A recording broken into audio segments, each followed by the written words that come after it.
that one of our special guests is around.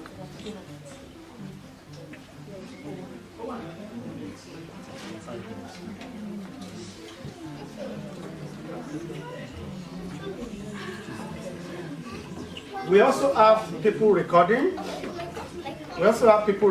It because of data protection. If you don't want your pictures or your data, we are not collecting data today.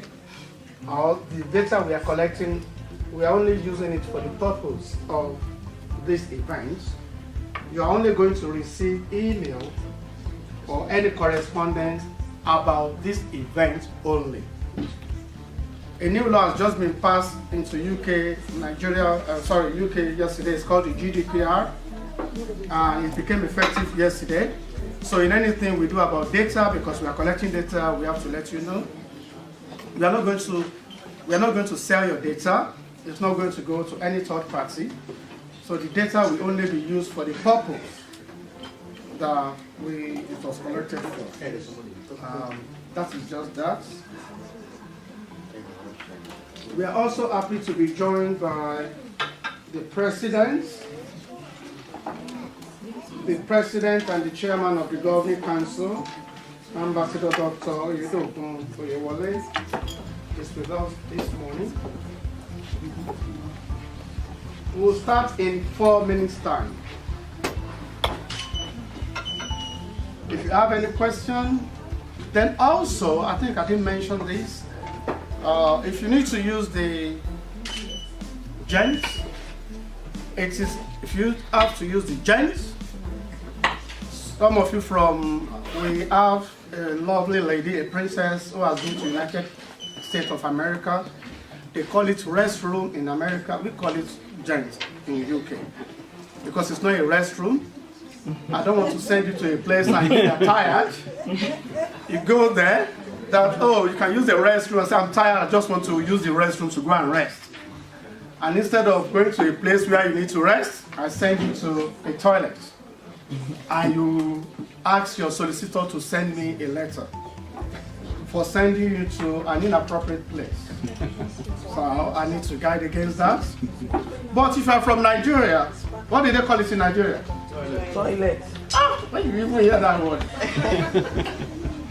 So, when you go to a function, if you have to use the toilet, I'm like, oh. But so it's still the same thing. And most organizations are also changing the rule. So if you're from Nigeria, now you can go to a function and the toilet is now unisex. How many of you have experienced it? Oh, how many of you have entered a unisex toilet? Only 2, yes. So at the door, you see both signs. The first time I entered it and I saw a lady, I ran out. I said, no, don't worry, you can come in. So they've changed it, especially a lot of local authority or big organizations. They are now changing it. They now call it, they find a name to call it now. So, and also in UK, we don't use ladies and gentlemen again. It is hello everybody. It's so complex, but we try to strike a balance within everything. We are starting in 2 minutes time. So in 2 minutes time, I'm going to be calling on all of the inductees to step out and we will start the proceeding. Any question? And also, are we on Facebook Live? We are not. We're just recording. Okay, that's fine. So we are not on Facebook Live. No, I know that everybody is at the right place because sometimes some people go to a function. You may like to say that they are going to A and they end up at B. And true life story. And they don't know that they are on Facebook Live. So they are being seen all over the world. And they ask them, where are you? No, I am in East London. Oh, you are in East London. Okay, that's fine. But I'm seeing you at North London. So we have to make sure that we follow protocol.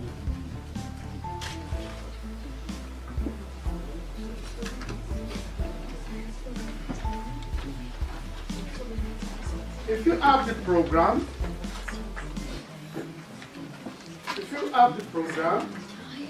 I will be following the program on page 4. and I'm not going to be deviating from the program.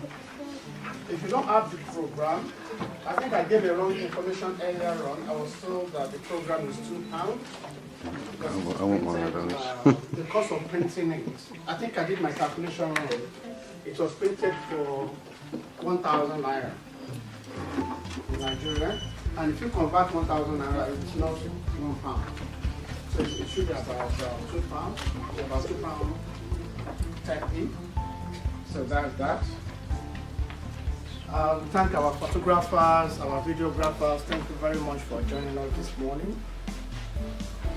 Thank you. The President and the Chairman Governing Council, if I have your permission, we promise that it's going to start by 10:45. It is now 10:45. We have your permission, we can start. Okay. Yeah. Distinguished ladies and gentlemen, the program is about to start. And to start the program, I will ask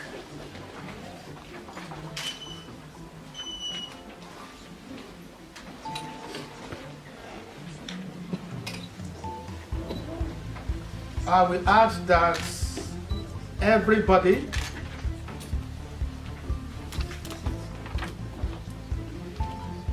I will ask that all the inductees should step out, and when you come back, you'll be seated on the right-hand side. And our special guests and the speakers will be on the left-hand side. And every other person will be seated, so that for protocol. So can I ask that all the inductees step out majestically? So change. And when they come back, they're just going to be wearing their gown. So they are not going to, you won't see a lot of changes.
Thank you. Can we have the national anthem, please? Nigerian national anthem. Rise, compatriots, Nigeria's calling to serve the fatherland with love and strength and faith. The labor of our heroes past shall never be in vain. To serve with heart and mind, one nation bounding freedom, peace and unity. Can I ask Councillor Sonny Lambert to lead us in singing the British national anthem? You kidding me? Okay, 1, 2, 3, go. God save our gracious Queen, long live our noble Queen. God save our Queen. Saint victorious, happy and glorious, come to reign over us. God save our Queen. Amen. You may be seated.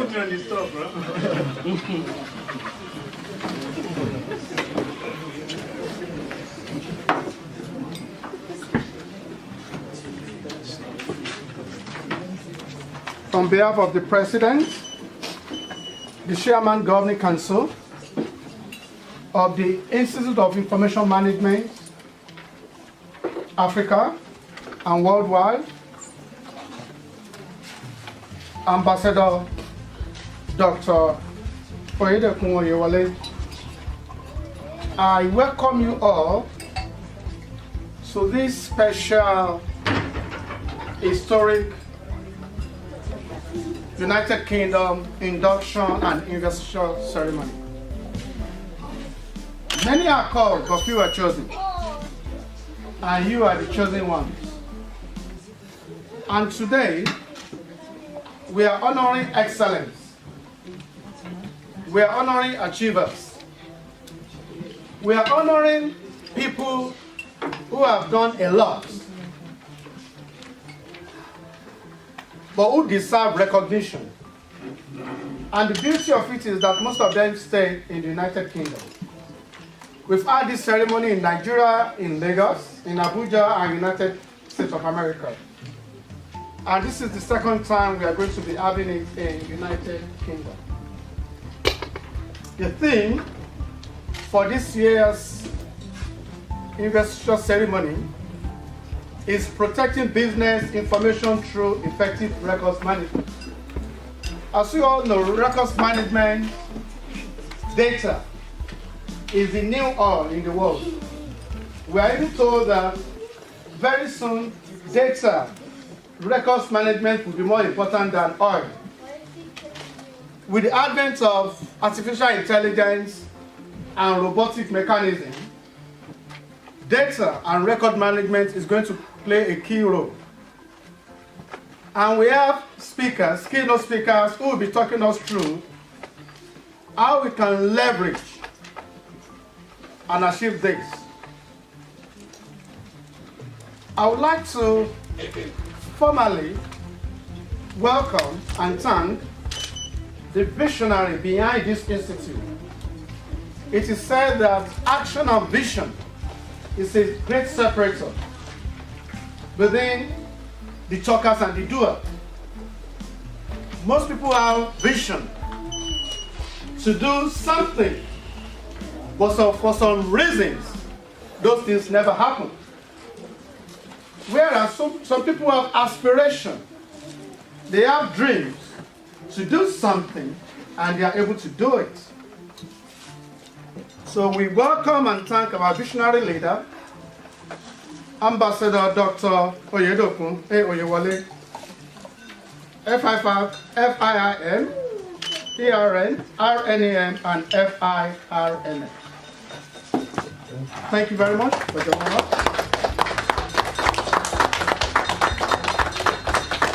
Permit me to also welcome and appreciate our special guest speaker, the Managing Director of JMW Mosaic Limited, United Kingdom, Joseph Michael Wilson. And we are so delighted to have our special guest of honor, our special guest speakers, our special guests who have been kind enough to join us this morning. For some reasons, only one of them is avoidably absent. So it is understandable. But I believe that he's going to send a representative. But in absentia, permit me to thank our ambassador, the Nigerian High Commissioner to the Court of St. James's, Ambassador George Justice Oguntade, who is unavoidably absent. Thank you. In that order, I'd like to thank another special guest. We are so very, very excited to have him with us. I am not too sure, but I believe that this will be one of his first major events in the African diaspora community since he was appointed, and I'm so excited to have him with us. So sometimes when I want to show off, or when I want to name drop, not name dropping, you know, when I'm in some strategic places and I like to say, oh, I have a leg or a contact. I'm not supposed to say that, but sometimes, you know, when you just want some things doors to open in 10 Downing Streets. So when a Nigerian says that you have a leg in 10 Downing Streets, so you know that it's a big deal.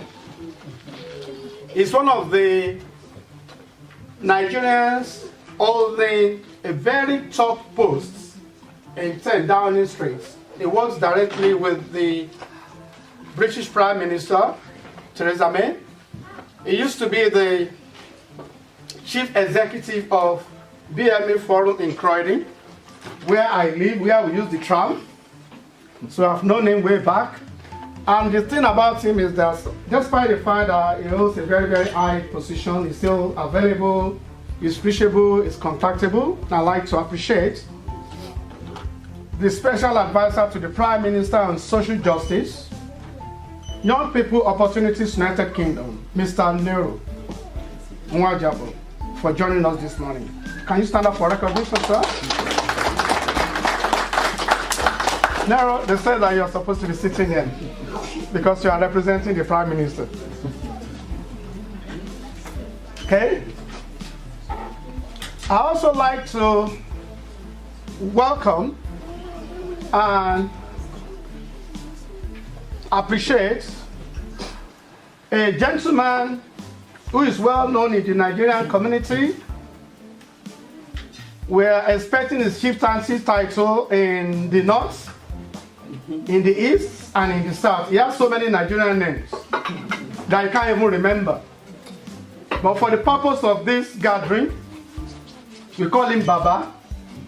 And he doesn't even know that in Africa, the meaning of Baba is father.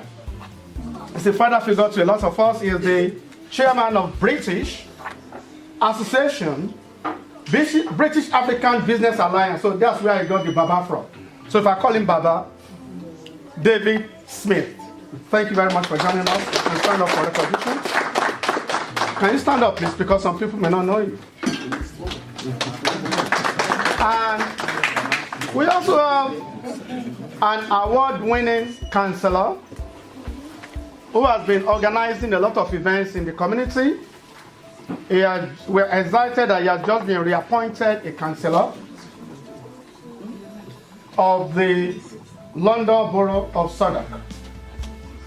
Mr. Sonny Lambert, thank you for joining us this morning.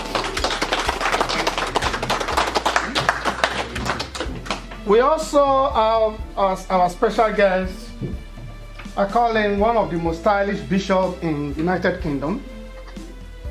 Always well dressed, looking more like somebody who is in the fashion industry than a bishop. He is the senior pastor of Divine Connection and the presiding bishop of International Alliance of Churches and Ministry, Interma.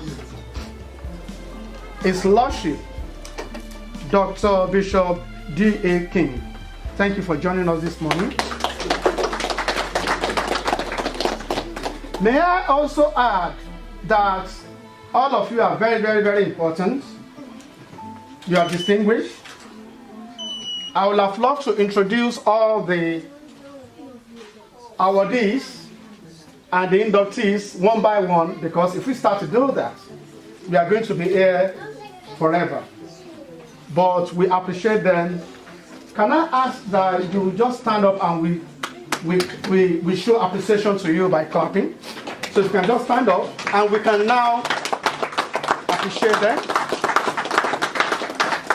Thank you and congratulations. Thank you. On this note, we are going to go into the welcome address. Today is not just about a lot of speeches, it's about a ceremony, but because it's an academic proceeding and environment, we have to follow some protocols. So, I'm going to invite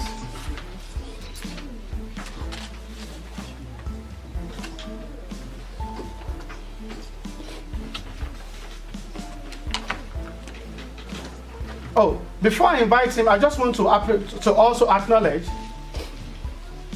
Princess Tiwabade Fakunda, who is Director of FCT Archives and History Bureau, Abuja, and a fellow of IIM and a member of the advisory board from Nigeria. Thank you very much for joining us. She led the procession this morning. And also Professor Femi Babalola, Medical Director, Red Eye Center, Abuja. Rachel Eye Center, Abuja, who is also a professor in Bingham University, Nasarawa. Thank you very much for joining us. When I saw your cap, I know that you must be a professor. Thank you very much. On that note, I would like to invite to give his opening address and opening speech Ambassador Dr. Oyedokun Oyewole, the President and Chairman, Governing Council. Ladies and gentlemen.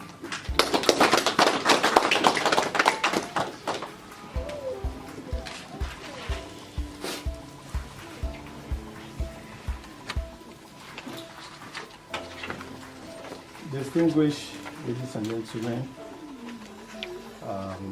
our special guests, all protocol duly observed. Opening speech of the President and Chairman of the Council, Institute of Information Management, during the 12th induction and investiture ceremony, and second IIM Africa United Kingdom induction at Park Plaza, County Hall, London, May 26, 2018. On behalf of the Governing Council and the Board of Directors of the Institute of Information Management, it gives me great delight to welcome you most to the 12th induction and investiture ceremony, which doubles as the second official induction ceremony in the United Kingdom. Your presence here today is considered a high honor to the Institute, an exceptional institute developed to promote the highest standards of excellence, integrity, competence, and service in the information management industry in Africa. By being part of today's ceremony, you are conforming to the ethics and values of IIM to become an embodiment of everything that is good and principled about professional excellence and education. I sincerely congratulate you all for taking out time to be here. Information has always been an organizational central resource. Without it, the modern organization simply will not function effectively. Business information is operational and sometimes strategic assets. They have economic, legal, fiscal, risk management, and competitive values. Many organizations, however, lack effective policies and procedures for systematic control of their recorded information. As a result, they keep some records too long, spend too much to record-keeping regulations, store them, waste time looking for misplaced information, risk penalties for non-compliance with record-keeping regulations, risk a public relation nightmare, and fail to protect critical mission information from harm.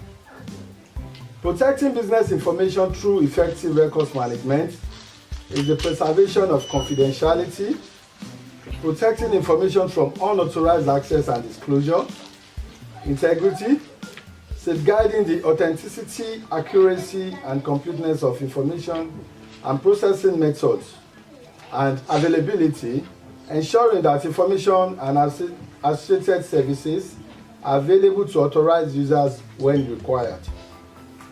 Appropriate protection is required for all forms of information, paper or electronic, to ensure business continuity and efficiency and to avoid breaches of statutory, regulatory, or contractual obligations.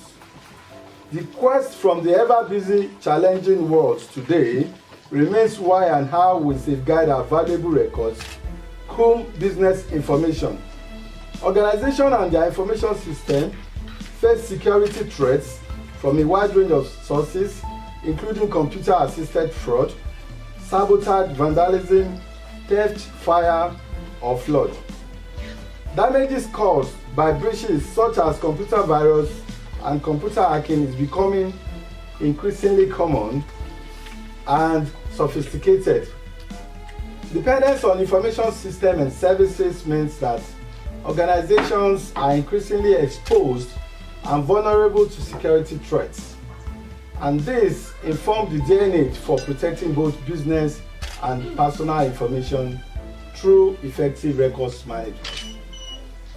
The need for proper management and security of records, information, and data can further be buttressed by the recently introduced rules relating to how personal data is collected and processed.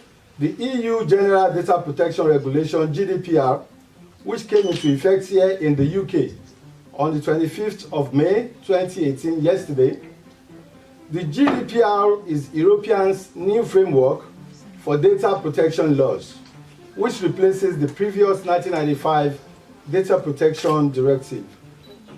That is, any information that businesses store digitally needs to be properly protected. From financial information and payment details to contact information for employees and data usage in the UK as protected by law. Data protection is not just a legal necessity, but crucial to protecting and maintaining businesses in UK and other parts of the world. Key pieces of information that are commonly stored by businesses like employee records, customer details, royalty schemes, transactions, or data collection needs to be properly protected. This is to prevent from being misused by third parties for frauds such as phishing, scams, and identity theft. Protecting information in accordance with Data Protection Act requires businesses to adhere to specific principles. The Data Protection Act contains a set of principles that organizations, governments, and businesses have to adhere to in order to keep someone's data accurate, safe, secure, and lawful. It ensures it is only used in specifically stated ways not stored for longer than necessary, used only in relevant ways, kept safe and secure, used only within the confines of the law, not transferred outside of the European Economic Area, and stored following people's data protection rights. The Data Protection Act is a key law within the UK. Failure to comply could have serious consequences. Violating data protection law can result in harsh punishments, which can result in individual or organization being prosecuted. So we can see how important records and information management can be to us as individual, organization, or government. This can include fines up to £500,000 or actions being taken that could result in prison sentence. Ensuring adherence to data protection policy is crucial, as the effect of non-compliance can be devastating for individuals and organizations. Modern businesses are not possible without help of information management and technology, having significant impact on their operations.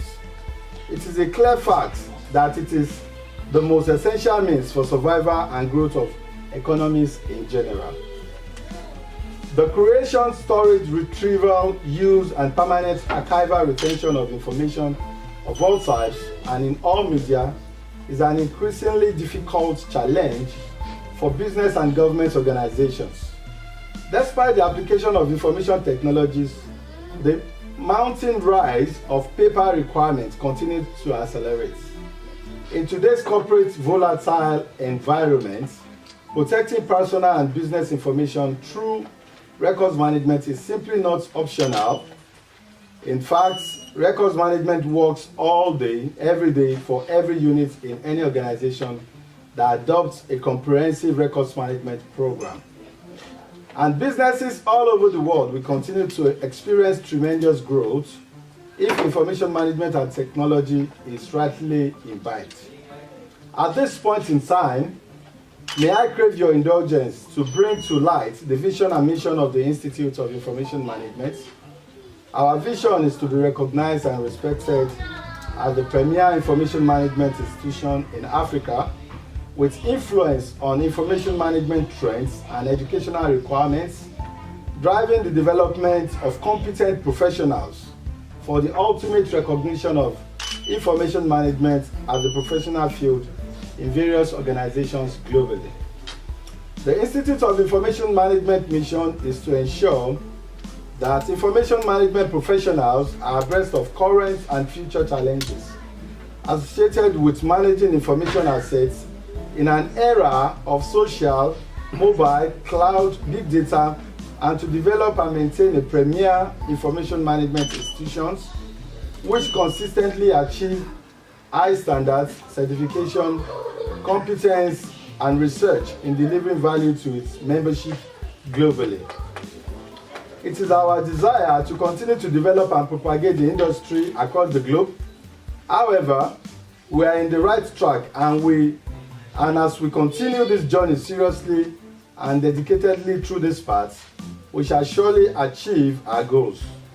The primary need, however, is skilled manpower, legislation, standards, and government support, of which we are working on realizing in record time. This event is the accomplishment of an enormous collection of efforts which began in 2010, when the idea of having the Institute of Information Management across the globe was conceived. From that moment, many institutions and individuals contributed in one form or another towards the goals and objectives of the Institute. One of such great individuals is Isha FIM, that is our UK coordinator, who has made significant contribution to hosting this event in the UK for the second time. Congratulations, madam. The Institute indeed holds you in high esteem. Finally, we shall be inducting new members of our great institute into various membership grades. The Fellow of the Institute of Information Management is reserved as a sign of recognition,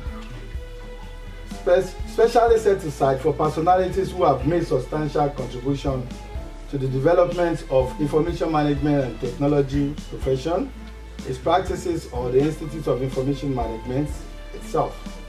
An honorary fellow conferred on senior information management professionals and other professionals with background outside of information management and technology, but are identified as having made significant contribution that impacts on the profession and the society or the Institute of Information Management.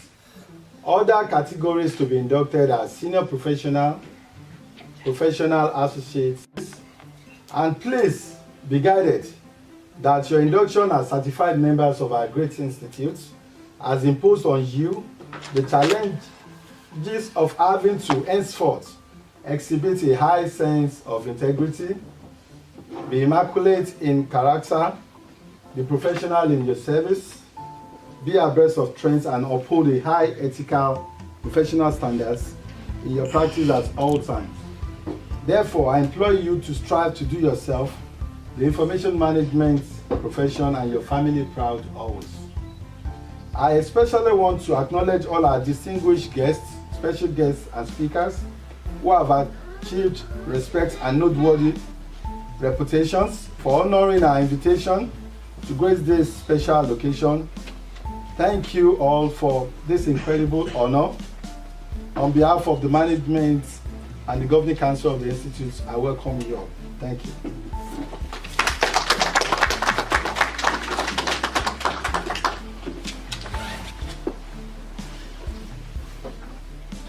Ambassador Weridokun Ayodeji Oyewale, thank you very much.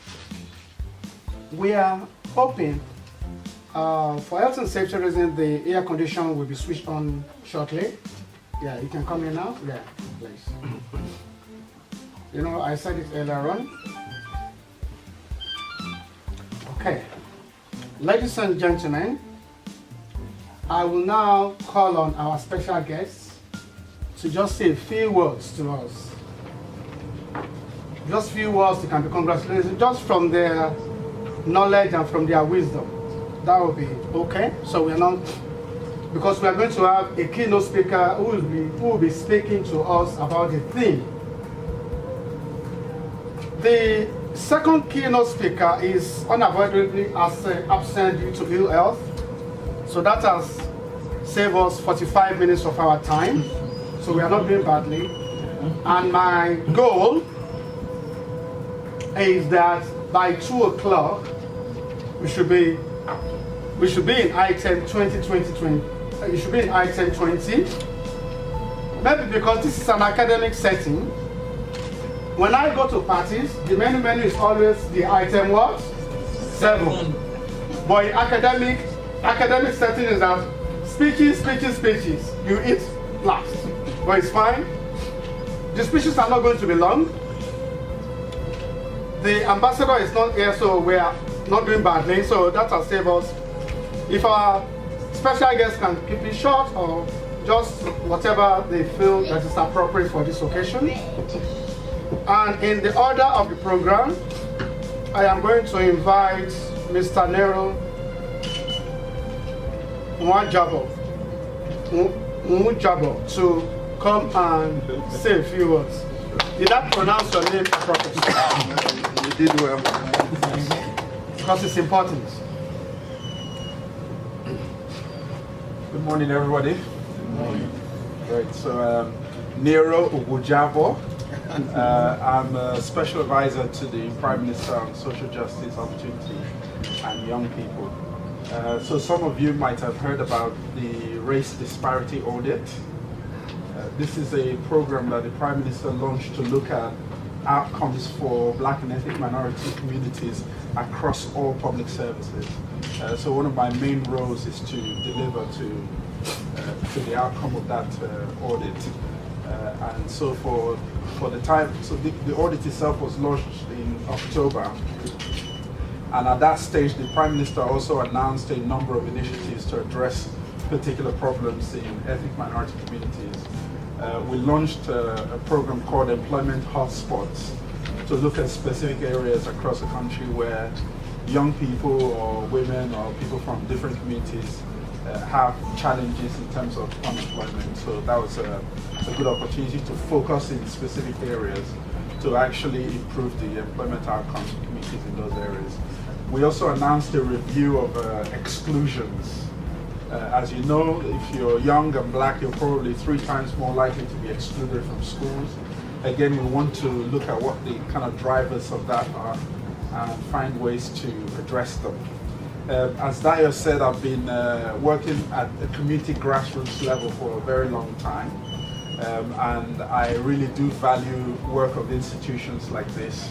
I myself have a master's in business administration, and as you will know, part of that is management information systems and decision support systems and related matters in terms of information management. So I'm very happy that this institution has been established. I know what the challenges are in terms of Africa, and I hope that you will all make a great contribution to advancement of this subject matter in Nigeria and in the rest of Africa, and contribute growth globally as well. So congratulations to all the inductees and to everybody here. Thank you very much.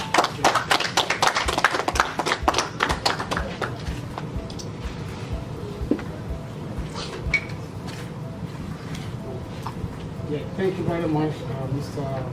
Oguajabo. So, one of the things I've learned is that you have to pronounce people's name appropriately. You know, when the beginning of your name is UGH, it is so easy for you to pronounce it as UGH instead of OG. So we learn every day because we are used to calling him Nero. Thank you very much, Nero, for that. And I'm now going to invite Mr. David Smith to say a few words. Mr. David Smith, ladies and gentlemen.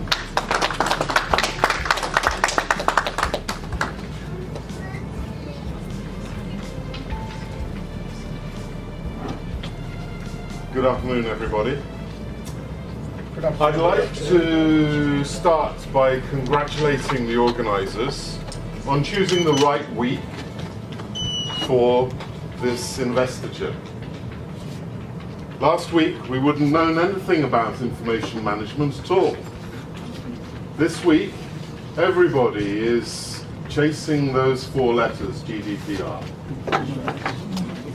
How many emails today? I think I had 17 emails this morning reminding me that I hadn't responded by yesterday to the emails that I'd had earlier in the week. But I think there are some more important things for us to be talking about. And there are 3 issues in information management which I'd like to draw to your attention.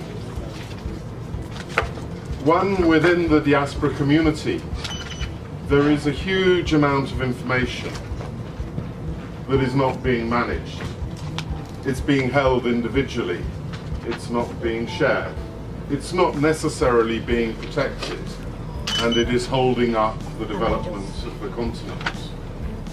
So I think that we need to work a little bit on how we draw out the business and development opportunities that are stuck in diaspora. There is no absence of money. There is plenty of money. There is more than enough need. So it falls on the professionals in business and development to drag forward as many projects as is possible. And as an example of this, last Sunday I had a conversation with a commissioner in southeast Nigeria who has been tasked with creating a record of indigenous medicines in use in his particular state, with a view to identifying which of those work, and then which of those medicines may offer opportunities for commercial development. And when we look at the continent of Africa, we have to remember that there is a huge amount that is not known and forgotten, that we need to rediscover. And thirdly, I think that I would like to talk about for history. I was honoured to speak at the House of Commons a couple of years ago in celebration of Black History Month.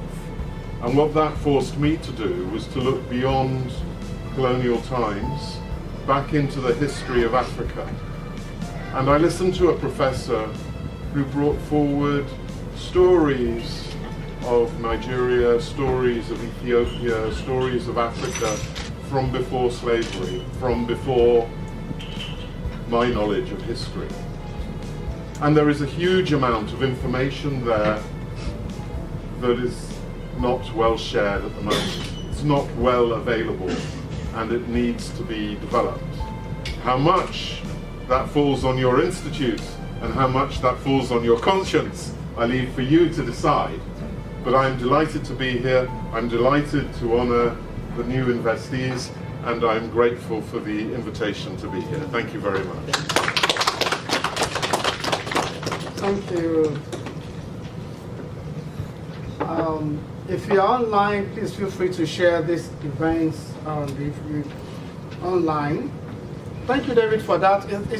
David, it seems we spoke at the same event at the House of Commons. Yes. The Black History Month, so I remember some 2-3 years ago. I will now call on Councillor Sonny Lambert to say a few words.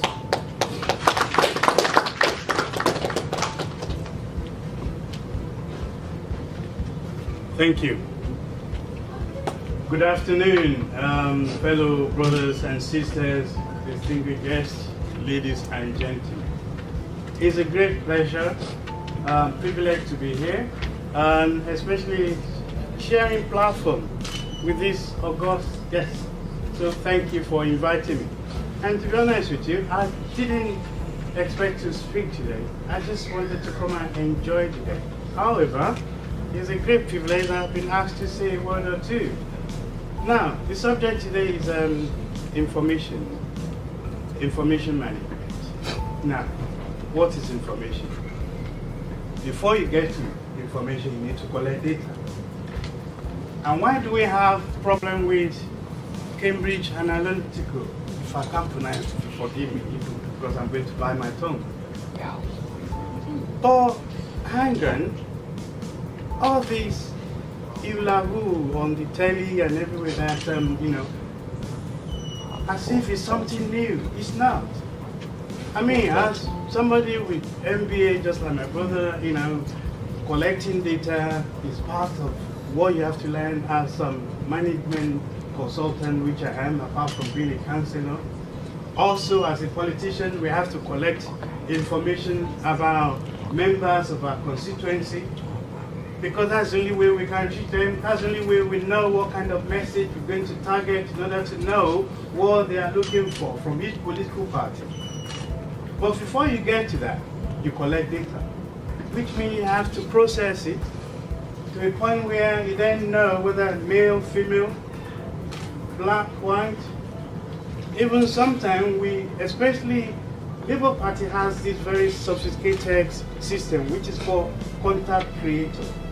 And that tells you the past voting records, pattern of particular individuals in the household, whether they voted for BNP, whether they voted for Labour, whether they voted for Tory, in order for you to target messages. And the same principle applies when we talk about business environment. With customer, you take for instance the clothing industry. What size? Medium size, average height. Some people may be a bit extra large. That's what it's there for. So information management is not something new. So attention is just be drawn into it, in my opinion. And that's, of course, my learned friend is going to obviously expatiate on that later. And there's something called data protection. Because you collect this data, and then you have a system in place to manage it. And then you analyze in order for you to be able to make informed strategic decisions. Without what information is there for, whether for political or for business, even for community use. So it's not just for his own sake. However, what question we need to be asking ourselves? are the systems we have in place now working? Because imagine if this shit didn't happen in America, the Cambridge Analytical, it's not something new. We've been collecting information just because it was being mismanaged. It was being mismanaged, that's the issue here. And why is it been mismanaged, especially in this country when we have data protection, 2003 I think. So what's been happening since then? Who are supposed to police the system to make sure people do the right thing? So this is what we need to start talking about. The system we have in place, are they fit for purpose? And if they're not fit for purpose, what we really need to start doing? So, I think we need to come back home. Don't let anybody fool you. Well, I can be fooled easily. You can use the information and how we store it, who stores it, what powers, the integrity of the information. These are all the questions we need to start asking ourselves. Now, whether it's the local authority, the national government, even intelligence services, what do they use it for? The facial recognition, when you go now, camera is capturing you. Of course, it's good for, preventing terrorism and all the rest of it. Are we collecting too much of it? Are we collecting too little? Who stores it? For how long? These are the questions we need to start asking ourselves. So, it's a great privilege to be here. And I hope I'll be able to add a few flavors to the discussion later on. Thank you very much. When you go to a restaurant, what is the first thing you order for? Is it the main menu or the dessert? Or the first course? Or the starter? Or the dessert? Some people say dessert. So which one? Main menu. Okay, it depends on some people. When I go to a lobby restaurant, I make sure I start with the starters. Because I may not even have the desserts. It depends on the volume of the food. But sometimes when you go to Sheraton Hotel in Nigeria, I remember when I was growing up, they have this big buffet. By the time you demolish all the buffet, you won't have time to have the desserts. But that is a story for another day. We've had the starters. And thank you very much for our special guest. Now, we are now going to go into the main thing. And if there is one thing I want you to do, I want you to take your time to listen to this because this is the main keynote. And the essence of this keynote is for us to have a very good understanding so that when we leave, we'll gain something tangible that we can add to our knowledge bank, that we can add to our career, and somebody that we can learn from. I'm very, very privileged to introduce our special guest of honor, because after this speech, the other thing will just be the formality, so the speeches will be ending. Our special guest of honor, our special guest speaker, the Managing Director of JMW Mosaic Limited, United Kingdom, Mr. John Michael Wilson, ladies and gentlemen.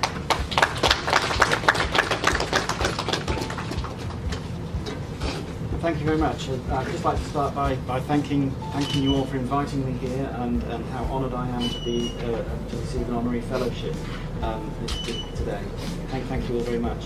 I don't know quite what you're expecting from the keynote presentation because I'm not really going to talk about GDPR because I think we've all had enough about this. The title of this presentation is Protecting Business Information. Now, of course, businesses keep personal information. But what I was doing when I was pulling these slides together was thinking, how do we actually protect the information we have?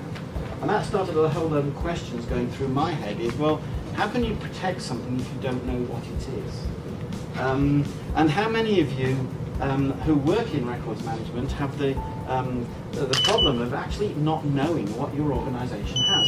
Show of hands. I'm not going to name and shame any of you. But do all of you who are responsible for managing the information and records of your organisation, do you know exactly what you have? Do you know exactly where it is? Do you know exactly how accurate it is? Do you know exactly who can see it? Do you know exactly how long people should keep it? Are they following any of these rules? And it's all about, there's a couple of themes coming through from the introductions. Knowing what you know. I think it was the late, unfortunately not late, the great Donald Rumsfeld, who talked about known knowns, known unknowns, and unknown unknowns. And the very first presentation I ever did when I was a graduate, it was talking about knowing what we know, knowing what we don't know, and the big risk, not knowing what we don't know. And if you look through court cases and fines that have been issued by regulators, including the Information Commissioner, more often than not, that has been a direct result of organisations not knowing that they have something they shouldn't. So protection works both ways. And I thought any of you who've seen any of my training courses before will know that I'm a bit of a stickler for definitions. We all use language. Some of the language is everyday language, but some of the language is specialist technical language that we as records managers use, vital records, disposition.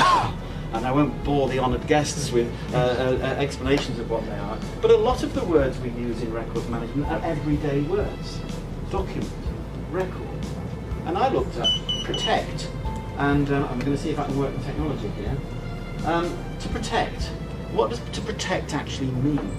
Well, this guy would make you an offer you couldn't refuse in terms of protection.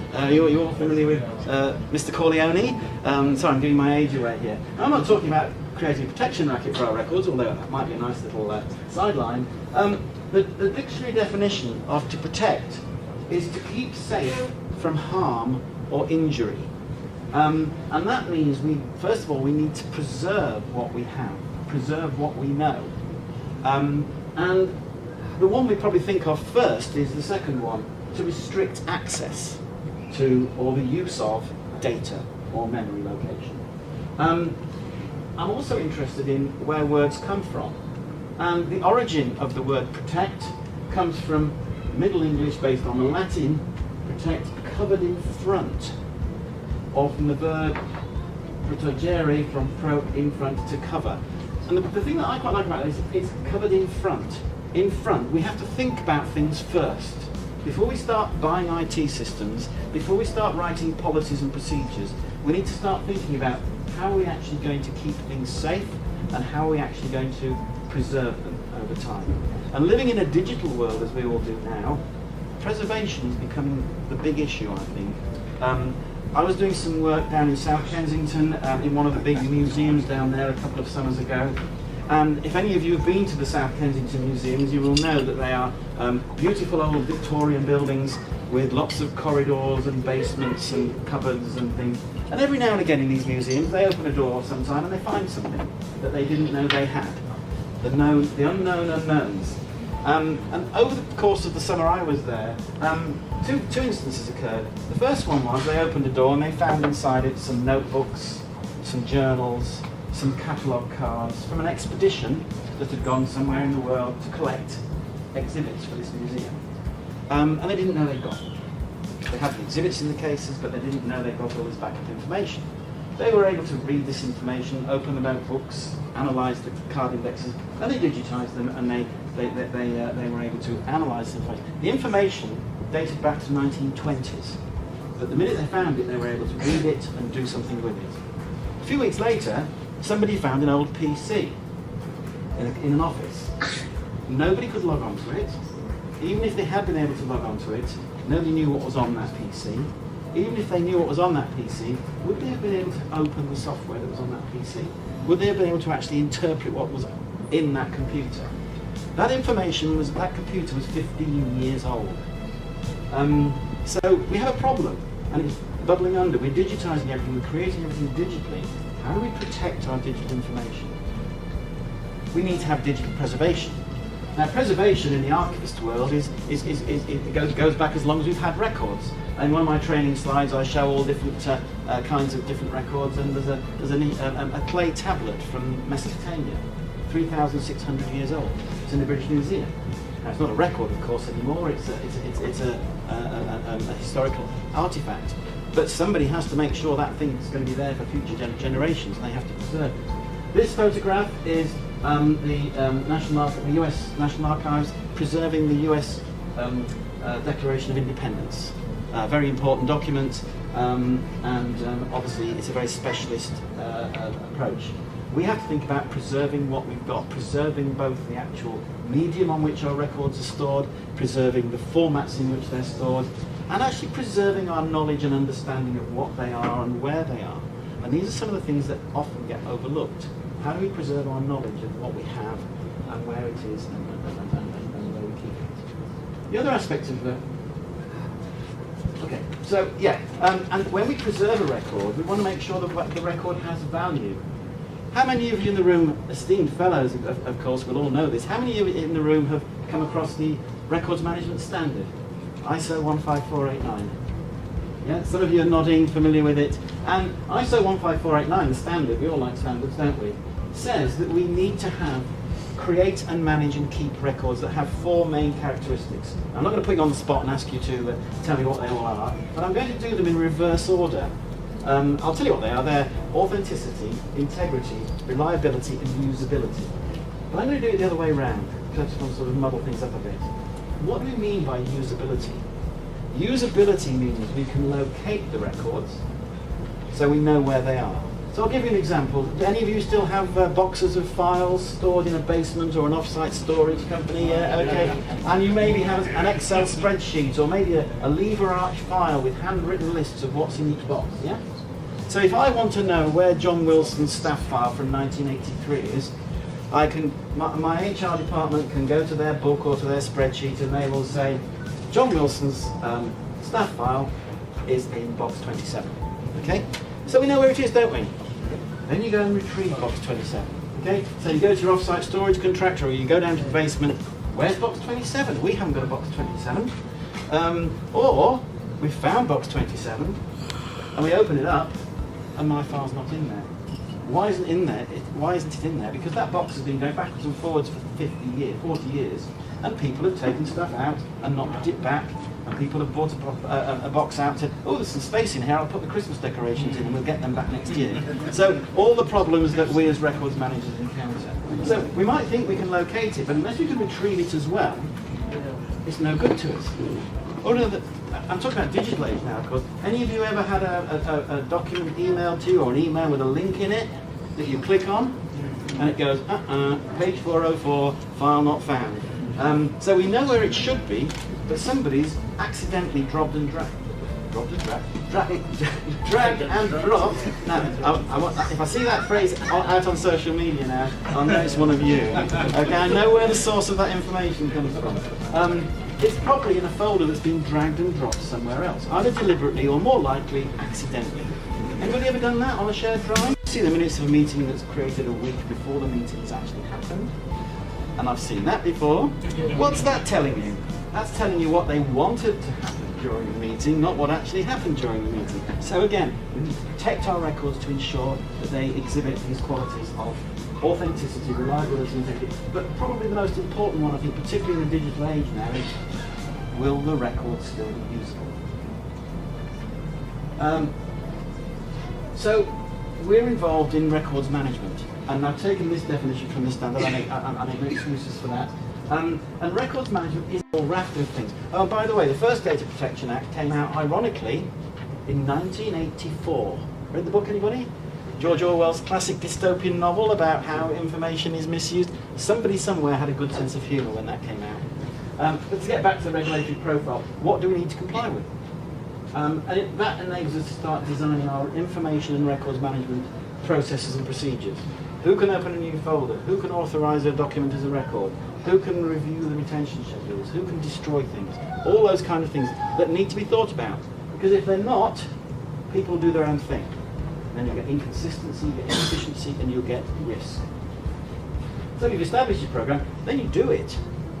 This is implementing and operating the records management program. I've worked with large organisations that's taken 3, 4, even 5 years to implement records management across the whole organisation. What does that involve? Well, it means implementing the record-keeping systems itself, whether that's manual or more likely these days an electronic record management system, or indeed a whole suite of electronic records management systems. And those systems will need operational controls. They'll need training so people are using them appropriately and properly. This will need to be communicated, and it should all be documented because that supports your record-keeping process. But that's not the end of the process, because once you've done this and implemented things, you need to make sure you're monitoring and reviewing what's going on. And that can be monitoring, are people using the systems they've been given?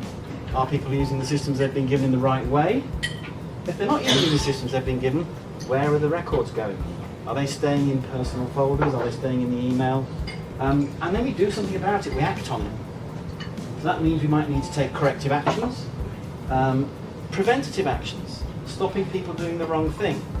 The number of times as a consultant I've been involved in rolling out new technology, for example a document and records management system, to find out that the organisation has no intention whatsoever of reducing the size of file shares or of email boxes or of personal folders. So they're still giving people a choice. They've spent hundreds of thousands of pounds on procuring and implementing a new all-singing, all-dancing IT system, and then they still leave all the gates and doors open elsewhere so people are enabled to do the wrong thing. Even to the point where the default is set to make them do the wrong thing. And what I mean by that is, when you save a Word document, are you prompted to save it straight into the EDRM system, or does it stay with the default of saving it into My Documents? Now, we don't want people to save stuff into My Documents. We want them to put it into the corporate repository. So things like preventative and corrective actions and getting management involved in reinforcing and supporting. And then you go around the cycle again, because there might be more things you need to do, and you might need timing again to do another project, which would be great.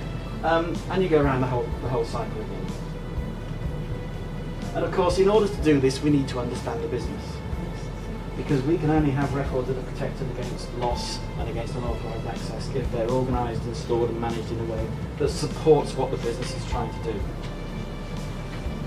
So we need to understand what the business rules are, what records need to be created.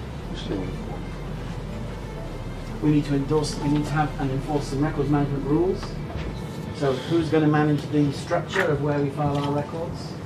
What security rules do we have in place? What are the legal rules we're supposed to be supporting? And what are the rules about how long we can and should and do keep things, and what happens to them when that period is gone? We also need to understand from the user point of view what their roles and responsibilities are. Again, I go into lots of different organisations and they sort of say to me, well, you're the records management consultant, you sort it out, it's your responsibility. And I say, well, actually it's not. Our responsibility as records and information managers is to set the rules, to develop the tools and processes, raise the awareness, deliver the training, monitor what's going on. But in an ideal situation, the end users should be creating the right records and putting them in the right place as the normal way of doing business. And once we get there, we've really arrived as information and records managers. Another thing we need to do if we're planning is carry out an information audit, understand what records we have, where they are, how they're currently being used. And again, I won't ask for a show of hands, but I'm seeing nods around the room. I'm sure many of you have carried out surveys and audits to find out just what is going on. Because if we don't know that, how can we protect our records? Where do they come from? How much we've got? And what growth rates we're having? Back at the end of the last century, I should say millennium, lots of organisations were busy building paper file stores because they were worried they were running out of space. And at the same time, they were moving to digital record keeping. Why build another record store when you're not going to be creating paper records in the next 20 years? The paper records that most organisations create these days, I like to hope, are ephemeral reference copies that people take into meetings and then throw away when the meeting's over. Maybe not. Who needs to access the information over time? And what are the information flows and sharing that I've already talked about. And of course, we can understand what the security rules are about our records.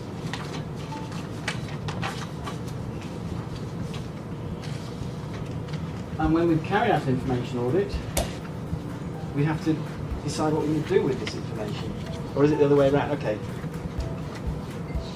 So it helps us understand our information architecture, helps us build our file plans, helps us think about what indexing we need, helps us understand our retention and review requirements, and helps us define our roles and responsibilities. And this is my final point, is if people don't understand what their roles and responsibilities are for protecting business information, they're probably not going to do it. Our role as information and records managers is facilitators, to ensure that they know what they're supposed to do and they have the tools, the knowledge and the support to do that. So, just to summarise, I think in order to protect our business records, we need to do two things. We need to be able to ensure that they're being preserved, that we can use them over time, and that we are making sure we are managing the access proactively. It's not a one-off task. We have to keep up to date with access controls. That will help us maintain all the characteristics of records that we need, particularly the usability, but also the authenticity, reliability, and integrity of the records. We need to understand more the role of information asset owners, and we need to check what's going on a regular basis. And to do that, I firmly believe we have to get involved early on, and we need to plan, do, check and act going forward in time. So I don't know how much time I've taken. I didn't notice the time when I started. Too much time. I'm happy to take any questions maybe outside the formal meeting, I would just like to thank you for your attention and wish you all the very best in planning, doing, checking and acting the protection of your business records going forward. Thank you. Thank you.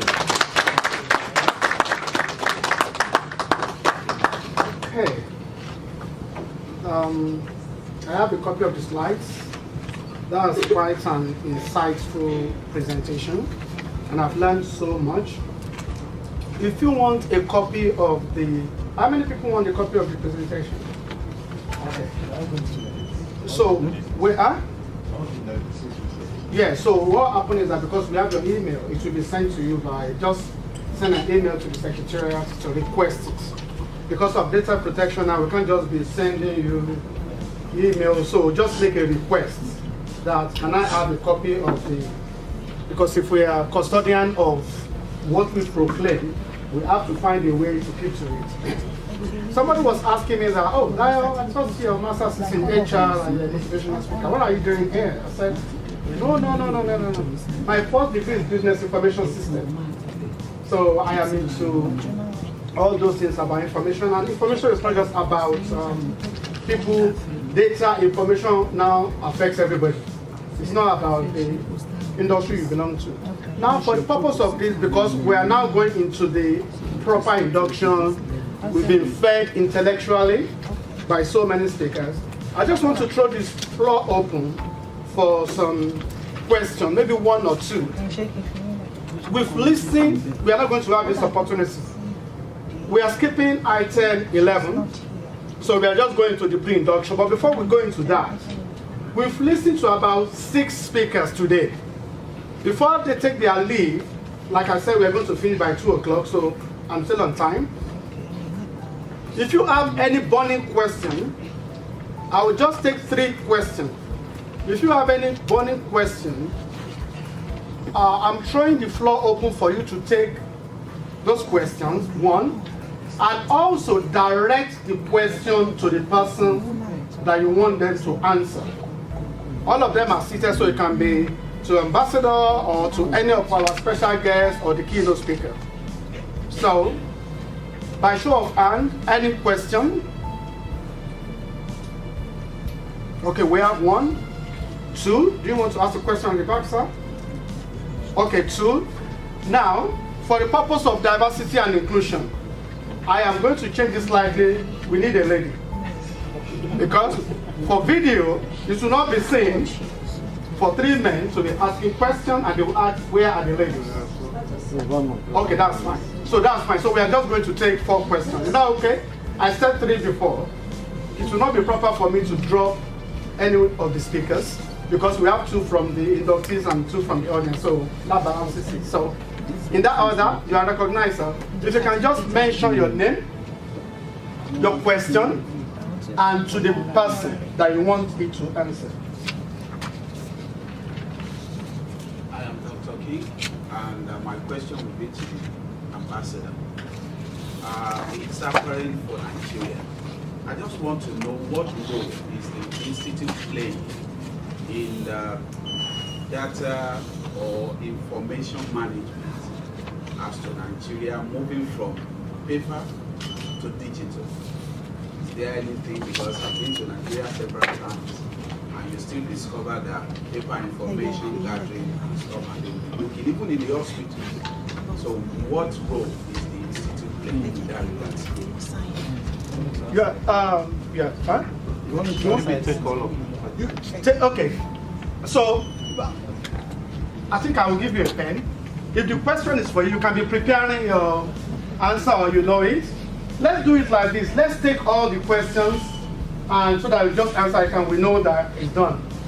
Second question, sir. If you can just speak a little bit, just one notch up. My name is Oladimeji Emi-Olabalo, and my question is similar to your question directed at the ambassador.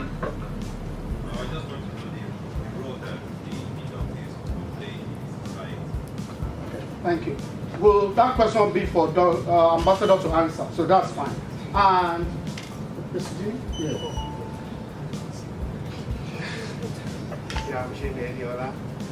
my question I'm directing it to Daily Smith, as in how the barber is going to exploit the information money for the diaspora, for the benefit of, for the development in Africa. For the fact that at least he's exploring the connection between the African states on the areas of development. So how can Baba play a role in this information? okay, and the final question. Yes, you are recognized. My question is to the last speaker. What strategy will you put in place to avoid fragmentation? But it's a key problem.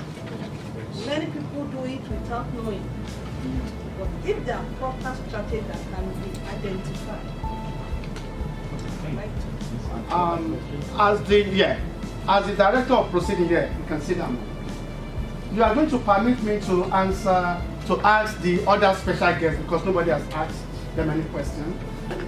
I'm going to deviate a little bit and they can just spend 1 or 2 minutes to answer it. It's something that is very, very close to my heart. So please forgive me if you find it inappropriate. It's about gun crime.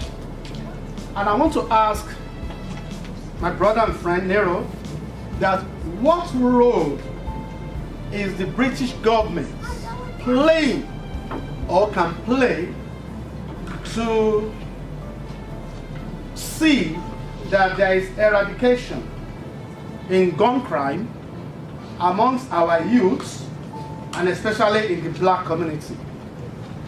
And also, so Councillor Sonny Lambert, because the borough that has one of the highest proportion of gun crime in the ethnic minority community is North London and and Southwark. Now, as a councillor, what role are they playing to either reduce or eradicate, or if there's any insight both of them can share with us, so that at least our fears, because it's like it's getting out of hand and some of us are feeling very, very challenged and uncomfortable. Is that appropriate? Yeah. Thank you. So, Ambassador, you are in that order.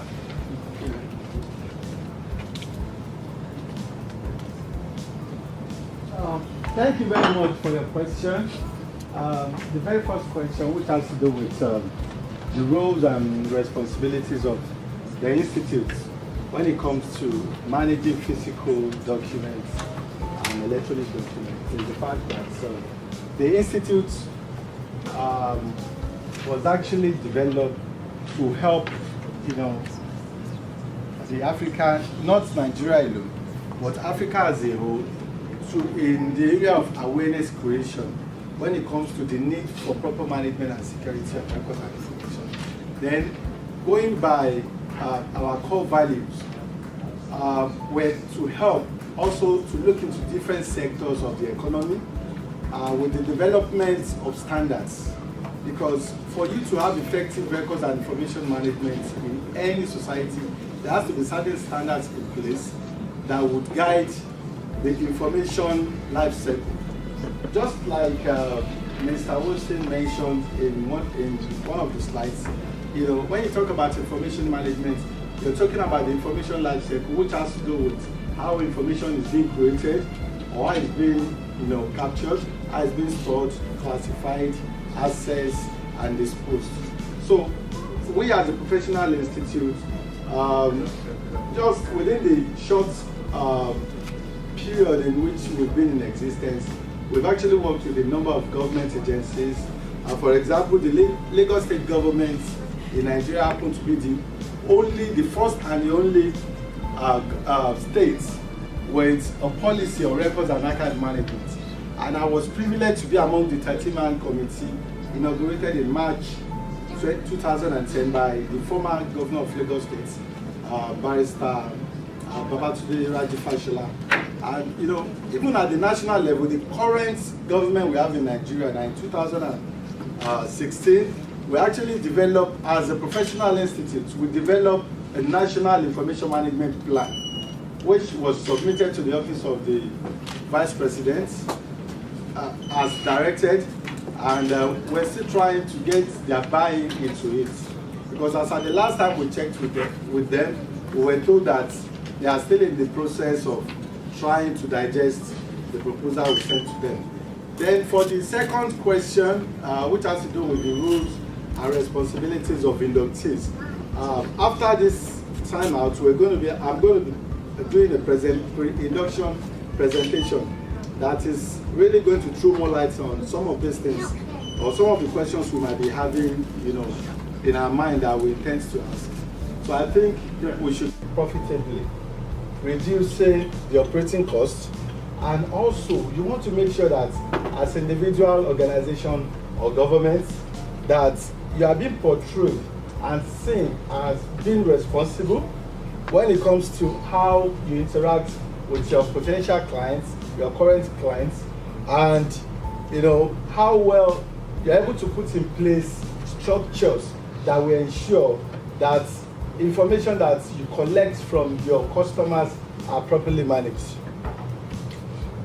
Then you also want to show to them as an organization or government or individual that you know you are responsible in carrying out whatever cost that links you to them. So information management program must manage organizational information so that it's timely. I think Mr. Wilson said something in this area. The task of managing information is not only left for professionals alone. Information management is everybody's responsibilities. Whether we like it or not, we interact with information data on a daily basis. I believe we all have telephones. We receive text messages, we send text messages, we receive emails, we do a lot with information on a daily basis. We create information, we receive information, we store information, we share information, we dispose information, we do so many things with information. So when it comes to managing information, it's not just the professionals that are expected to ensure that information is properly managed, but everybody's business. And the need for us to have basic information management skills. Then whatever information that you have within your repository, you want to make sure that such information is timely. Why? Because the information you have that you're not likely going to be able to access as at when needed is as good as not having such information. So that is why information has to be timely. And that is why the Institute of Information Management is established to sensitize individuals, organizations, and governments on some of these issues. Then it has to be accurate, it has to be complete, it has to be cost effective, accessibility is very, very key, and ultimately it has to be usable. I think some of these things were mentioned in your presentation. So usability is key, because you find out that, like the pastor said earlier, he said he has had a number of contacts with different agencies in Nigeria. You find out that part of the challenges we're having back in Africa has to do with, you know, making use of information that are in repositories. you know, information is scattered everywhere. Information is everywhere, stored on different equipment, storage facilities, and so on and so forth. But if such information is not usable, then the cost of maintaining that facility will be defeated. So better information at the right time makes better business decisions. So as business owners, as organizations, as governments, if you don't have control over your record, then you've not started. The Professional Institute is also developed to control the creation and growth of records and information.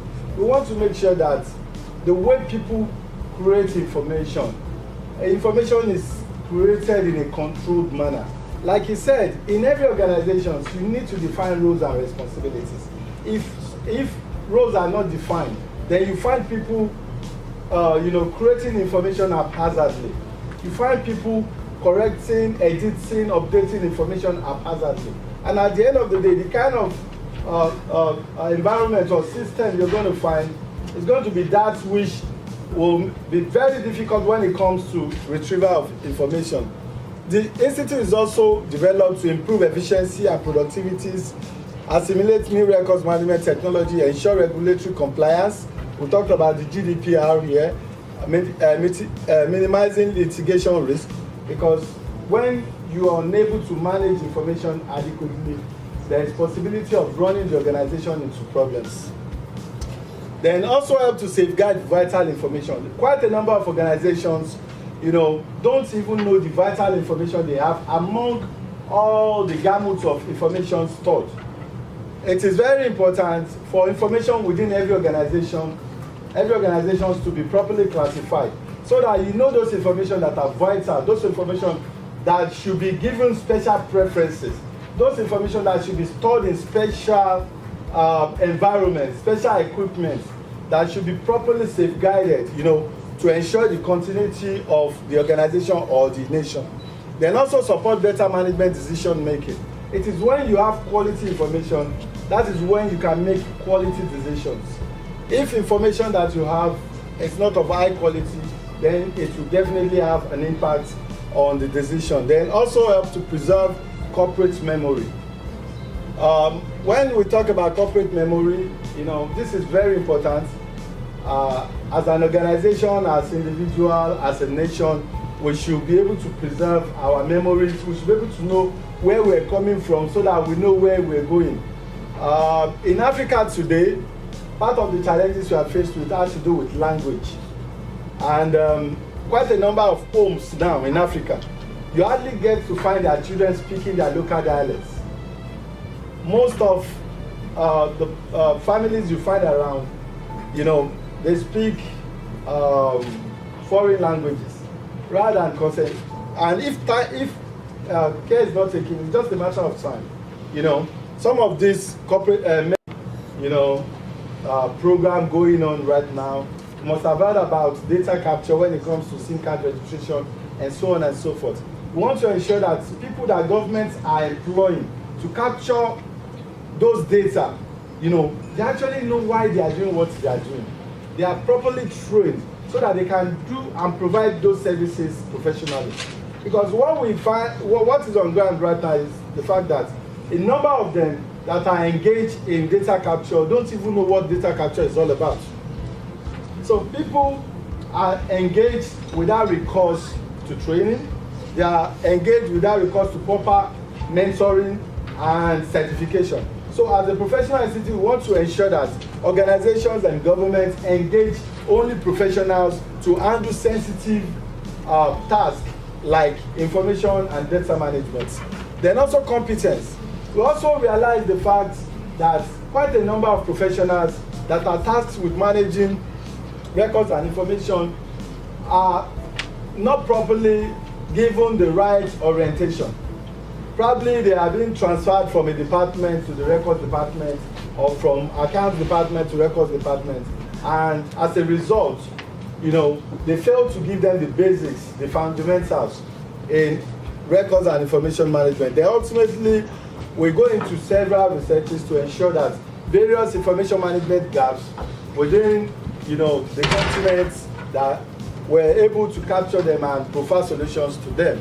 Then the Institute of Information Management is a professional membership driven, and we actually developed to help professionals the records, documents, archives, data, and so on and so forth, professionals that are tasked with managing information.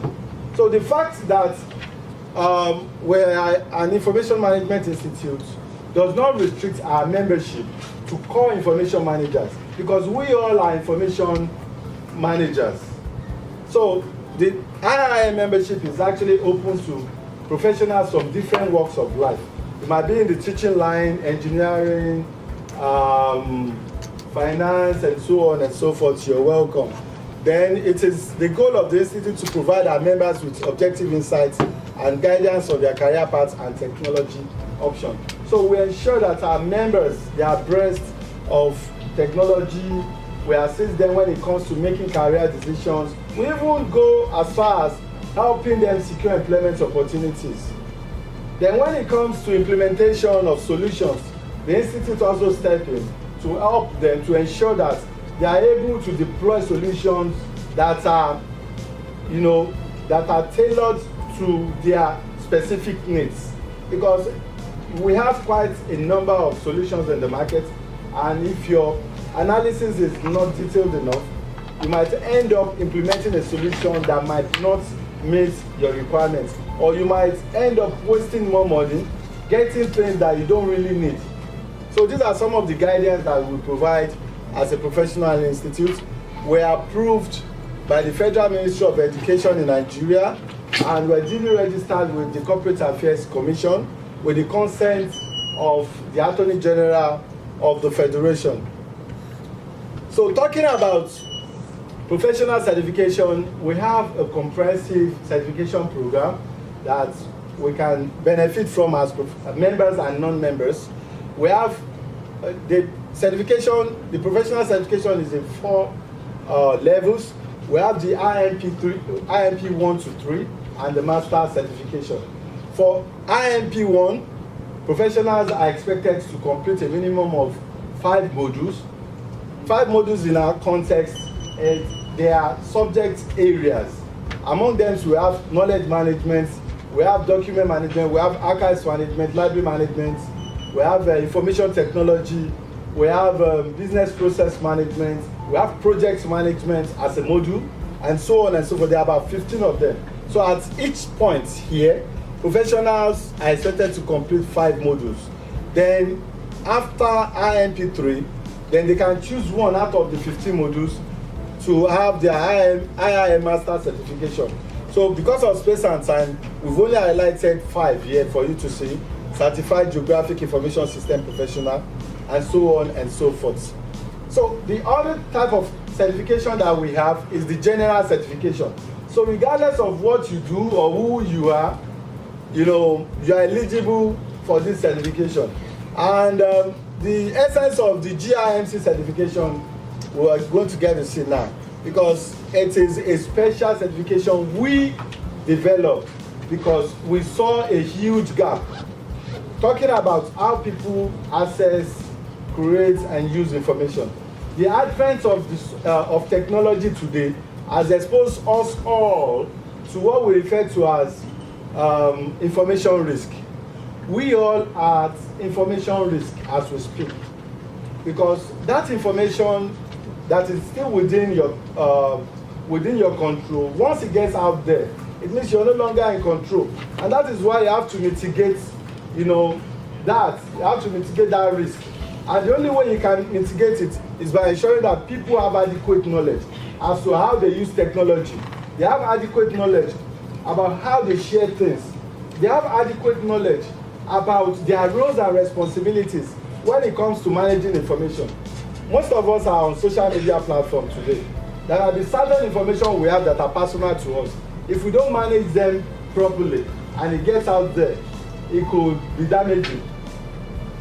We've seen series of cases, situations where people had their telephones, repaired, and the person that did the repairs copied some files, posted on social media, and things like that. You don't want that to happen to you. And that is why you need the GIMC certification, so that you have the basic knowledge when it comes to how you treat your information, how you manage your information, how you share it, how you store it, and how to use technology.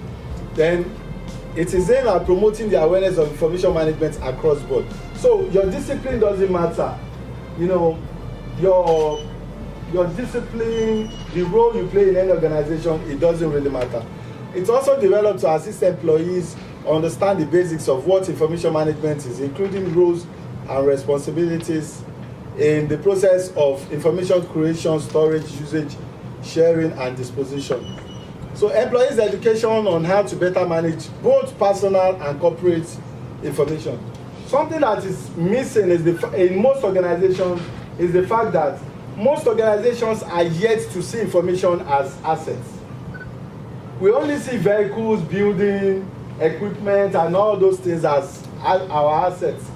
But when it comes to information, we're yet to imbibe that as individual, organization, and government, seeing information as assets. So not until when we do that, you know, information will continue to be neglected. Then finally, the ultimate aim of JIMC is to assist individual and organization understand and imbibe best practices on how to mitigate information risk and handling of sensitive information within their organizations. So what does it entail? It means education and certification of employees on information management, attending and passing prescribed exam after pre-examination training, renewal of certification after every 3 years. These conditions are for core information professionals, but for the general populace, you only attend the program. It's just a day program. You attend the program and you get a certificate of attendance. But for professionals, they attend the program, they get a certificate of attendance, and they take the test. If they pass, then they get the certification, which is renewable every 3 years. So talking about the membership, the Institute of Information Management has a number of membership grades. The highest of them all is the honorary fellow, which is not listed here. The honorary fellow, like I mentioned in my speech, is targeted as senior information management professionals, personalities in the society, governors, presidents, you know, people that have contributed and had a meaningful impact in the society. Then we have students membership for those that are still in school. They need to prove, they need to substantiate that they are students before we can admit them. Then we have graduate member grade for those that recently graduated, having less than 2 years of professional engagement. And we have the associate grade, which is targeted at professionals or non-professionals with a minimum of 2 years of professional practice in any discipline. Then we have a professional membership grade, which is targeted at professionals from any discipline with a minimum of 5 years of professional practice in any field.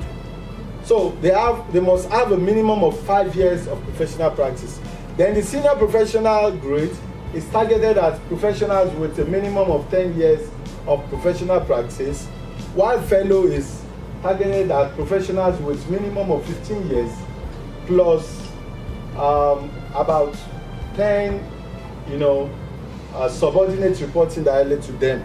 But most times or sometimes we can waive that if you have some other qualifications or you have more years of work experience.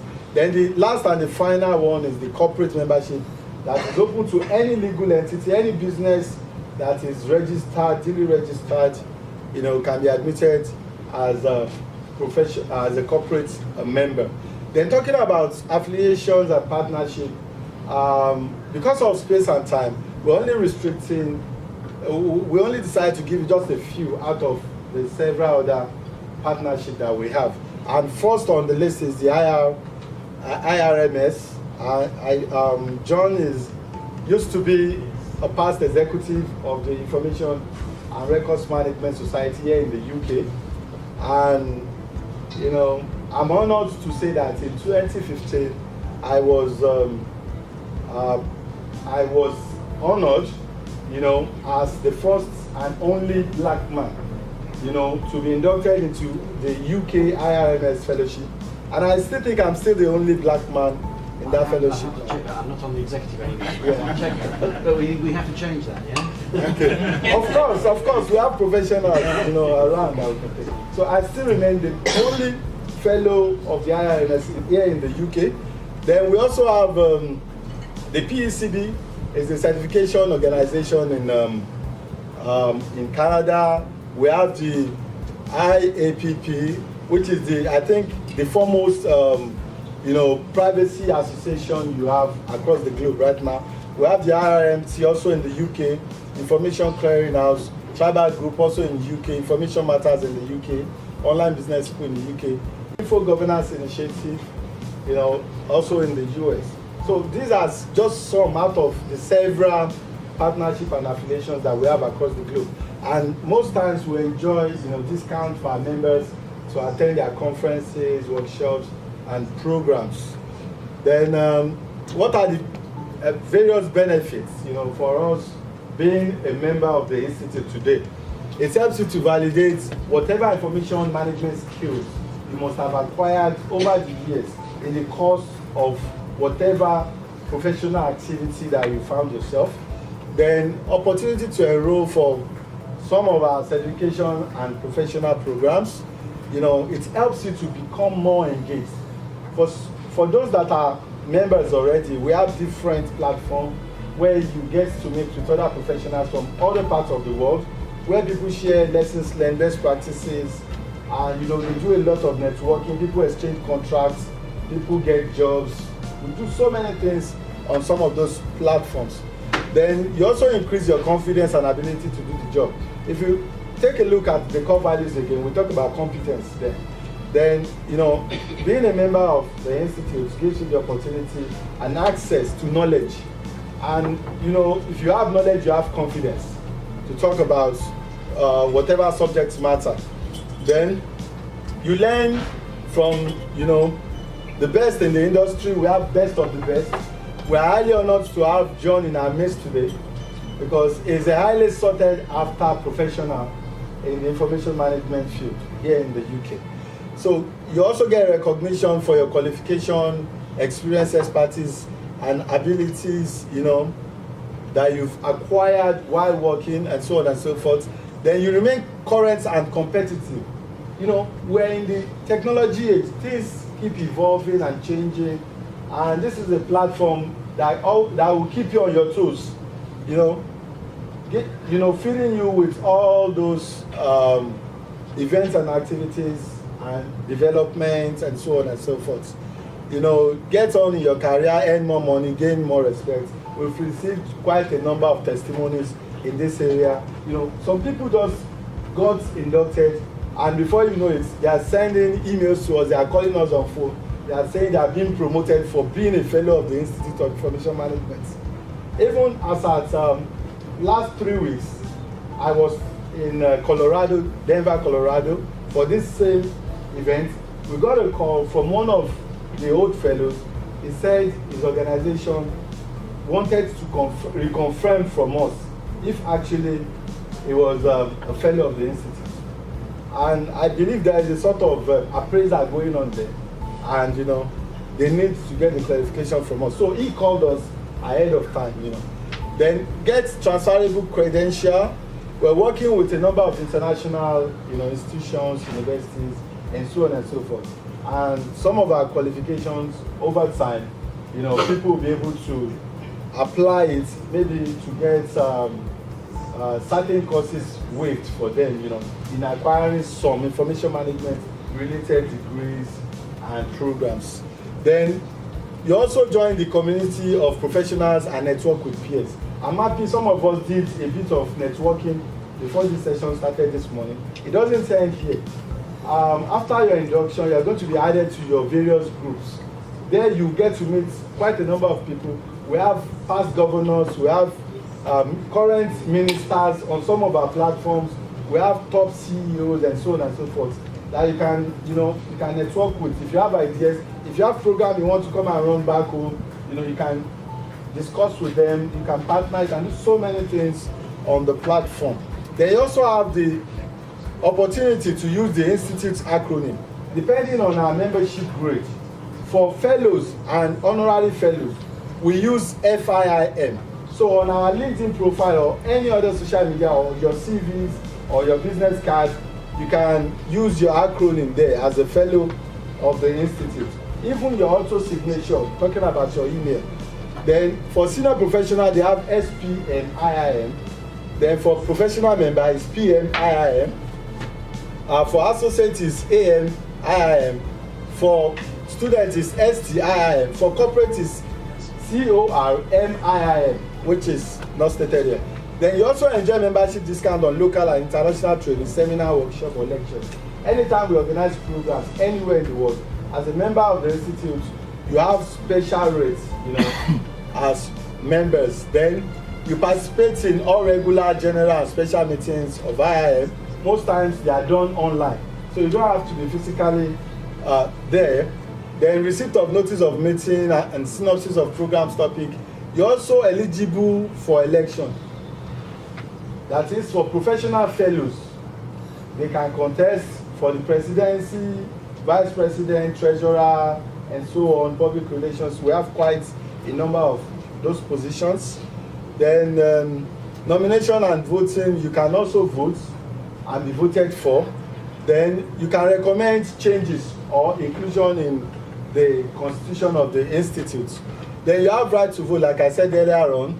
You receipt of special consideration when applying to attend seminars, access to sources of information that may be available through IIM. A number of times, some of our members do come to us. They tell us, oh, I'm an engineer, I'm having difficulty.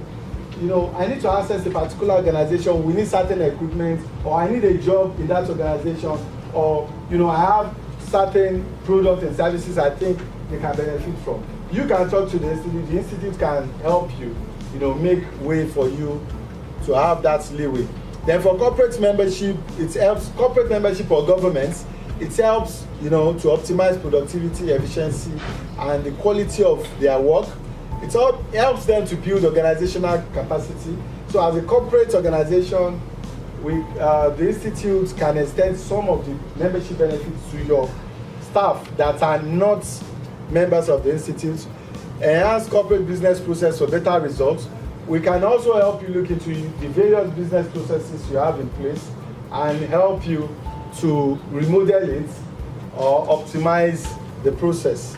Then create a positive corporate image, because corporate organization that belongs to IIM, like in the UK for example, customers will have belief in you, they have trust in you, that you are well in tune with the current trend, and you know what is obtainable.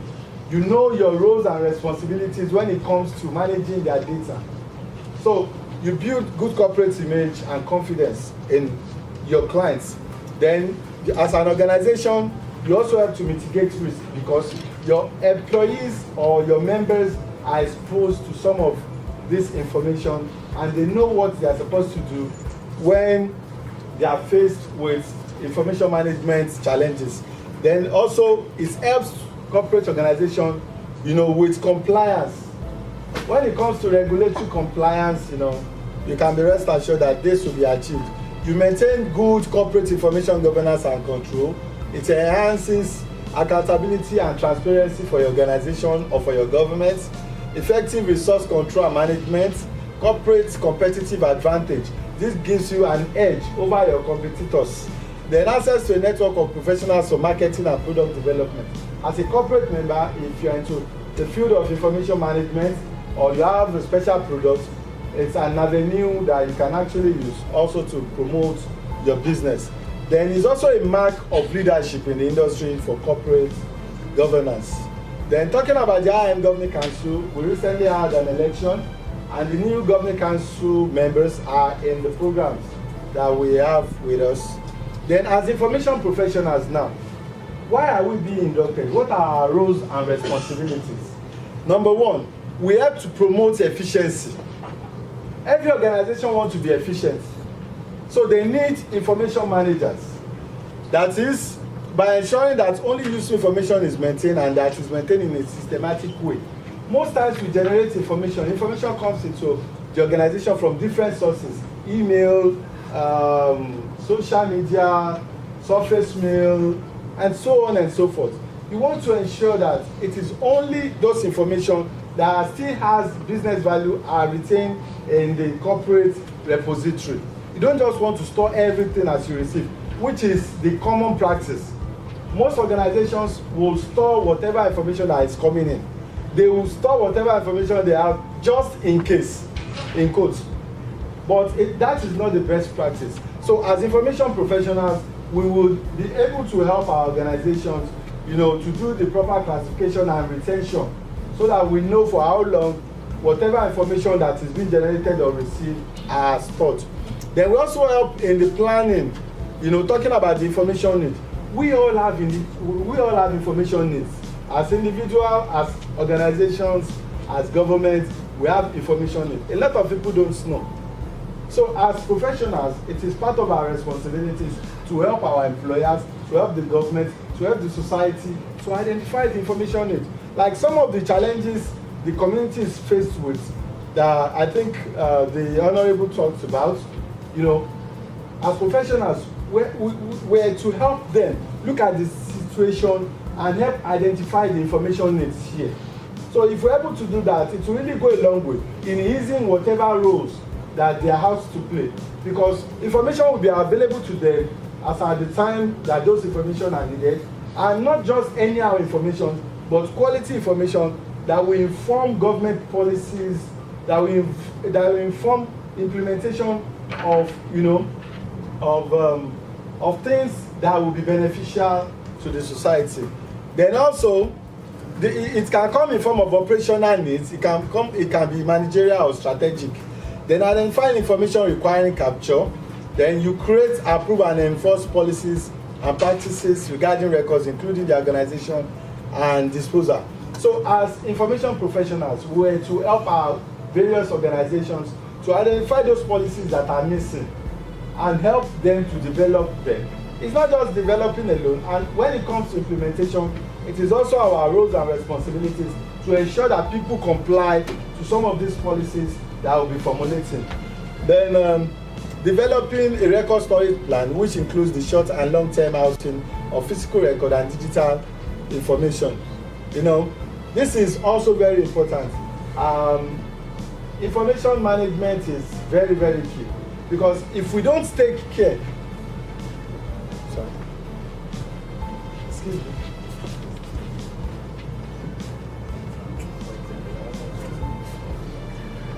So we're almost done. We're almost getting to the tail end of the presentation. So as professionals, we help organizations, to determine what is called storage plan. Because if you don't have a storage plan in place, you don't know the frequency at which information is being generated. It could be on a server, it could be physical records in a physical archive, and before you know it, the whole facility can get filled up. So it is very, very important for you to have a storage plan. And to get out of that, you need a retention policy. So then all types of businesses and organizations need records and information management professionals in the government, in insurance, retails, manufacturing, and there are lots of careers in information management. Regardless of our discipline, information management today is open, and any professional from any discipline can decide to pick up a career there. And the beauty of it is that information management is needed almost everywhere. So when it comes to employment, when it comes to projects, implementation, and so on and so forth, you can be rest assured that if you have the knowledge, you are able to tap into those advantages. Then digital records will become prevalent whether we like it or not. So, but we can't still phase out paper records. Paper records will still be there. And transition from paper to digital become important. A lot of organizations, as we speak now, are digitizing. They are converting hard copies to electronic. Then talking about career opportunities, there are lots and lots. In fact, we have a spreadsheet which has more than 250 job designations in information management. Unfortunately, IT has taken some of these roles that are supposed to be information management roles. So because of space and time, we just decided to list out these few ones. Then that would be the end of the pre-induction certification. So in case you have any question, we can ask before we go into the induction program. Where is it?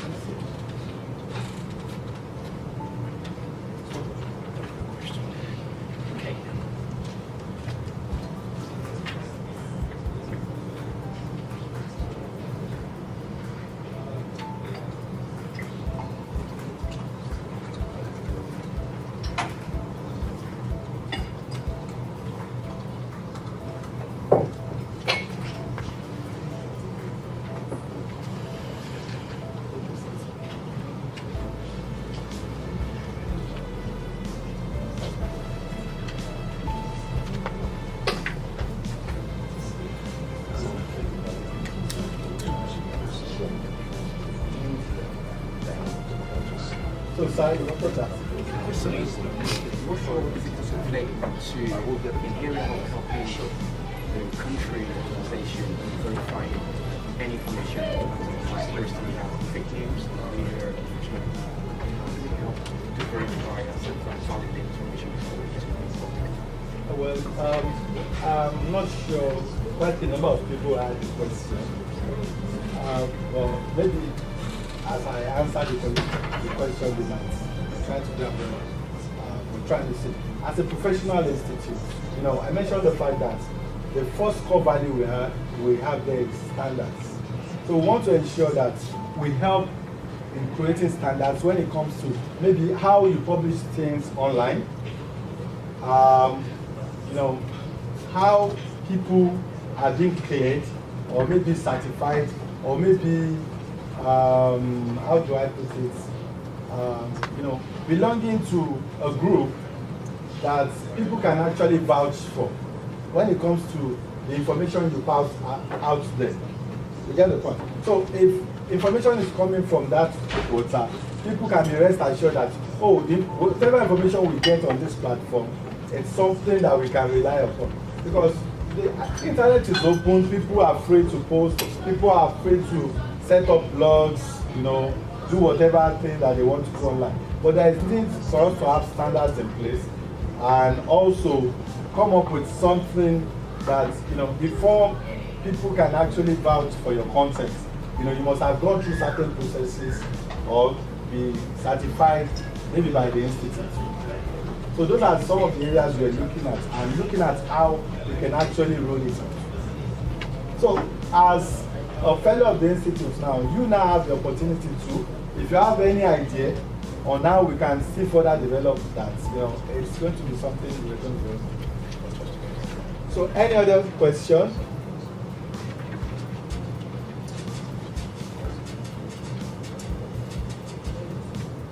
Any other question?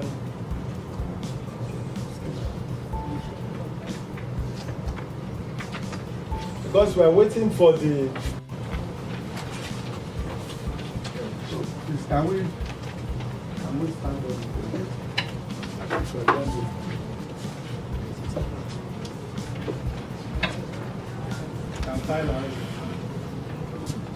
I hope we all have our oath of allegiance.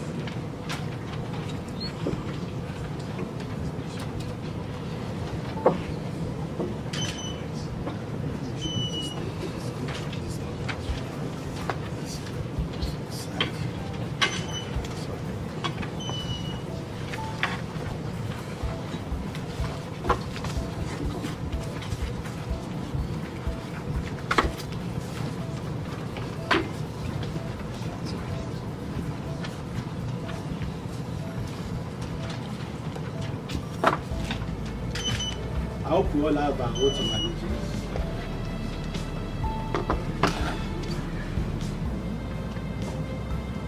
Please say after me. I. Your name?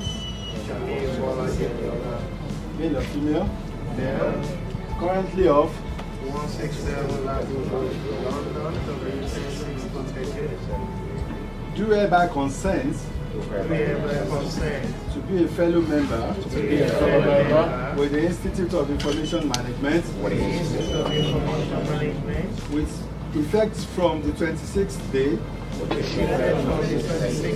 of May 2018, henceforth do solemnly swear and affirm that I will be faithful and bear true allegiance to the Institute, that as a fellow of the Institute of Information Management,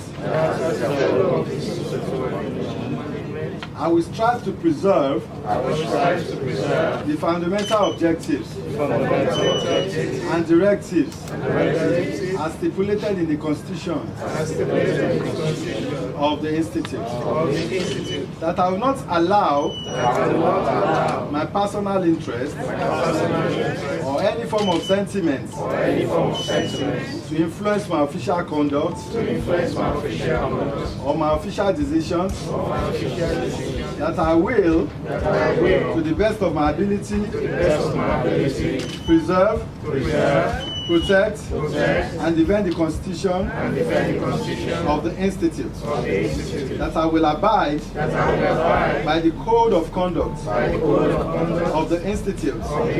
That in all circumstances, I will do what is right according to the law, without fear or favor. That I will devote myself to the service and well-being of the professional practice of information management at all times. I hereby pray to God to enable me hold on to this oath always. So help me God. Amen. By the power and authority conferred on me as the President, Chairman, and Governing Council of the Institute of Information Management, I hereby admit you all as fellow of the Institute. Congratulations.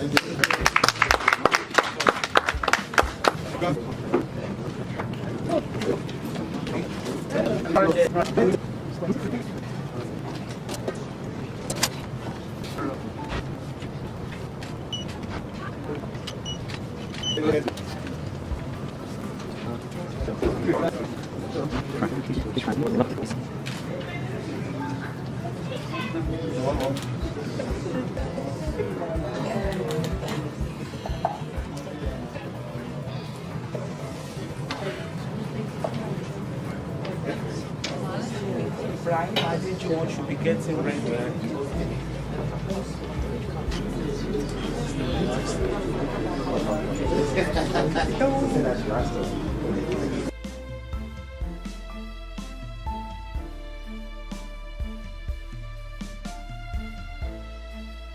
Say after Okay, yeah. Oath of allegiance for induction as honorary fellows. I, your name, male or female, currently of your address, 37 American Garden. do hereby consent to be an honorary fellow Hereby consent to be an honorary fellow of the Institute of Information Management in the Institute of Information Management with effect from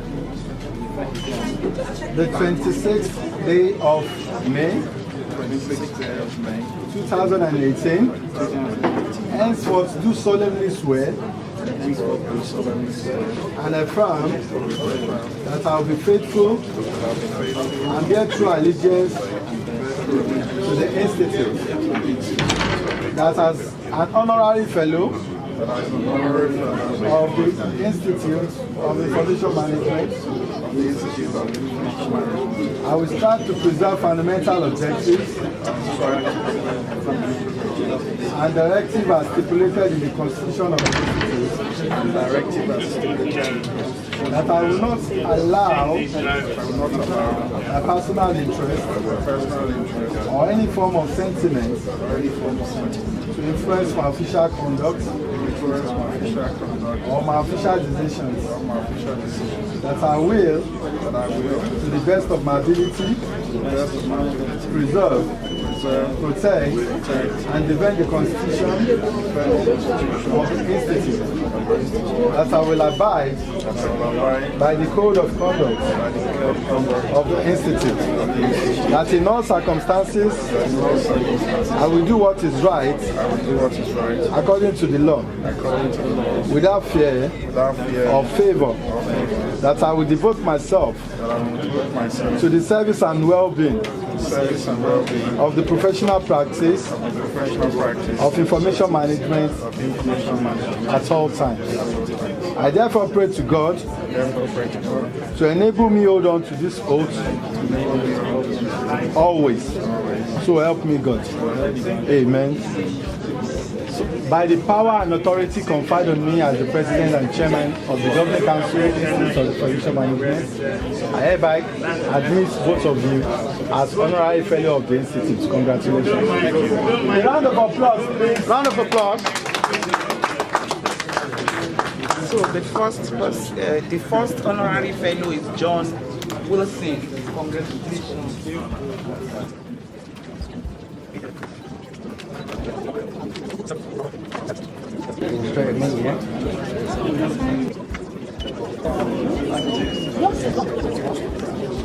Oh, okay.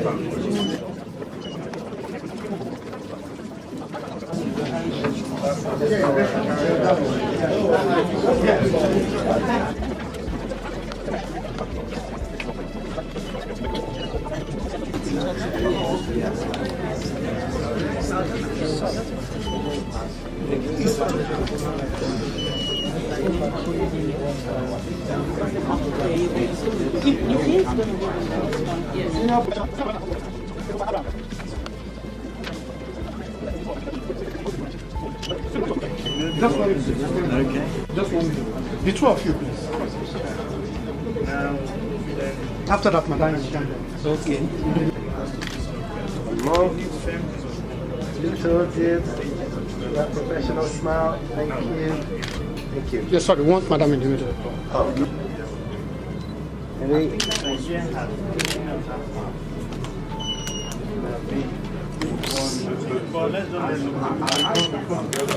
Say one more. See after me. I, Christopher Abraham, male, currently of 17 Westway, Mildred, Royston, Cambridgeshire, SGA 6611. do you hereby consent to be A senior professional IIM with the Institute of Information Management? You see after me. with the Institute of Information Management, Africa, With effect from the 11th day of February 2018. It's actually from 26th May 26th May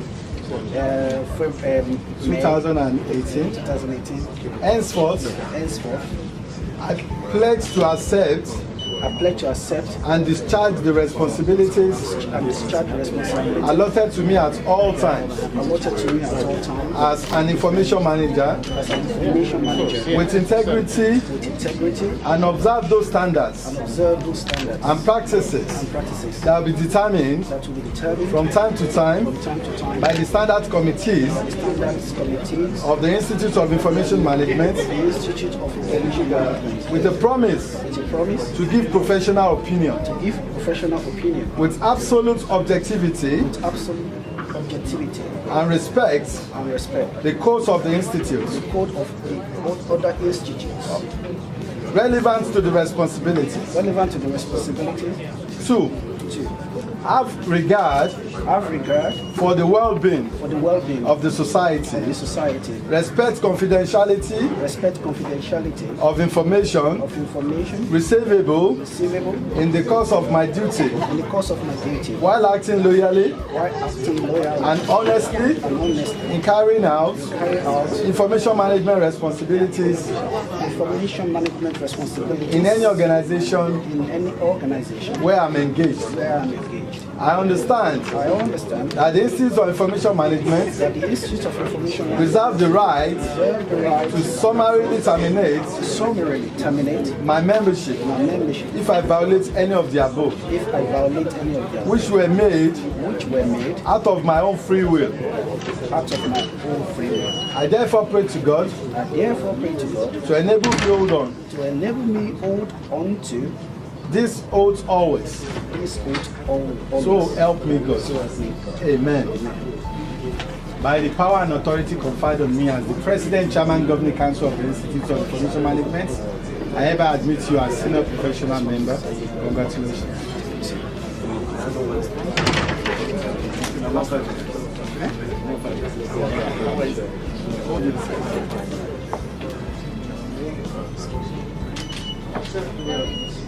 One more.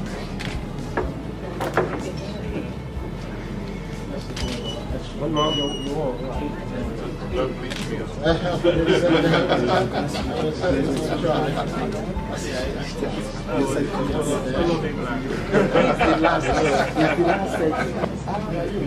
Okay, you say after me, after bringing out oath. Oath of allegiance for the conferment of professional membership of the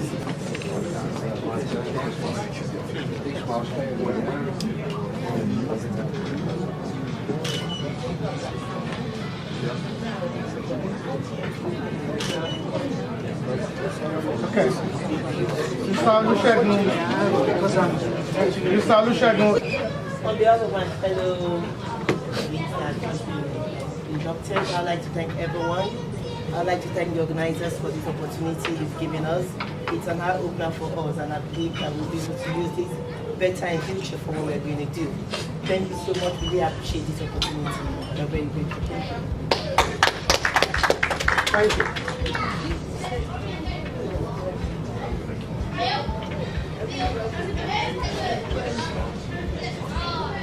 Good afternoon, ladies and gentlemen. Good afternoon. It is an honor to be appointed this afternoon to give the vote of thanks. I just want to say thank you to everyone for coming both from far and near to attend this August occasion. It is a real privilege to be a member of this great institution, and on behalf of my fellows, we promise to discharge our duties according to the ethics of the institute. Okay. We thank you, and we say hope you enjoyed every bit of this occasion. We wish you safe journey back home. Thank you.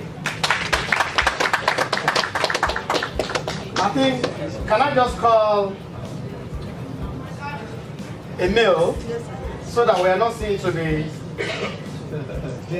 yeah, because you know, I delivered a training yesterday. It is called unconscious bias. It's a very big thing in UK. So because we can just have an unconscious bias against the men, and one guy will just say, how come it is only so women that give the vote of thanks? So can I just ask can I ask you to please? Huh? Yeah. Oh. Thank you very much, everybody. It's a great honor to be here as a member of fellowship of this institution. What can I say? I've been IT for the past 20-something years, and this is part of my kind of hard working at the age, and I'm ready to contribute to the IT technology institution. And I will promise you, I will continue to do this both here in UK and in my own country in Africa, Nigeria. Thank you very much for coming, and good luck. Thank you. I will now call, because there are two, the professionals. So maybe we'll just allow the two of you to. Sorry, before the professionals, the senior professionals, associates and graduates. Can I just, the lady in the last category, I want gentlemen to just speak on their behalf. Where is she? Where's my sister? Okay, you can just professional, yes. The professional speak on their behalf. Duchess, where is she? We are almost there. Excuse me. Hello. It's a great privilege to be part of the place today and being a member. It's highly edited business. So, having a network as a family to grow in the industry, so to foster building a society in relative measures of the industry. I'm really glad to be part of the family, and I say thank you for the opportunity. Thank you. Before I call the next speaker, I just want to say that we have a young author with us, so he has 2 books, 7 timeless lessons from dropout millionaires, and rewriting the Nigerian story. Olani Ayeni. So if you want to grab a copy of the book, excuse me, we want you.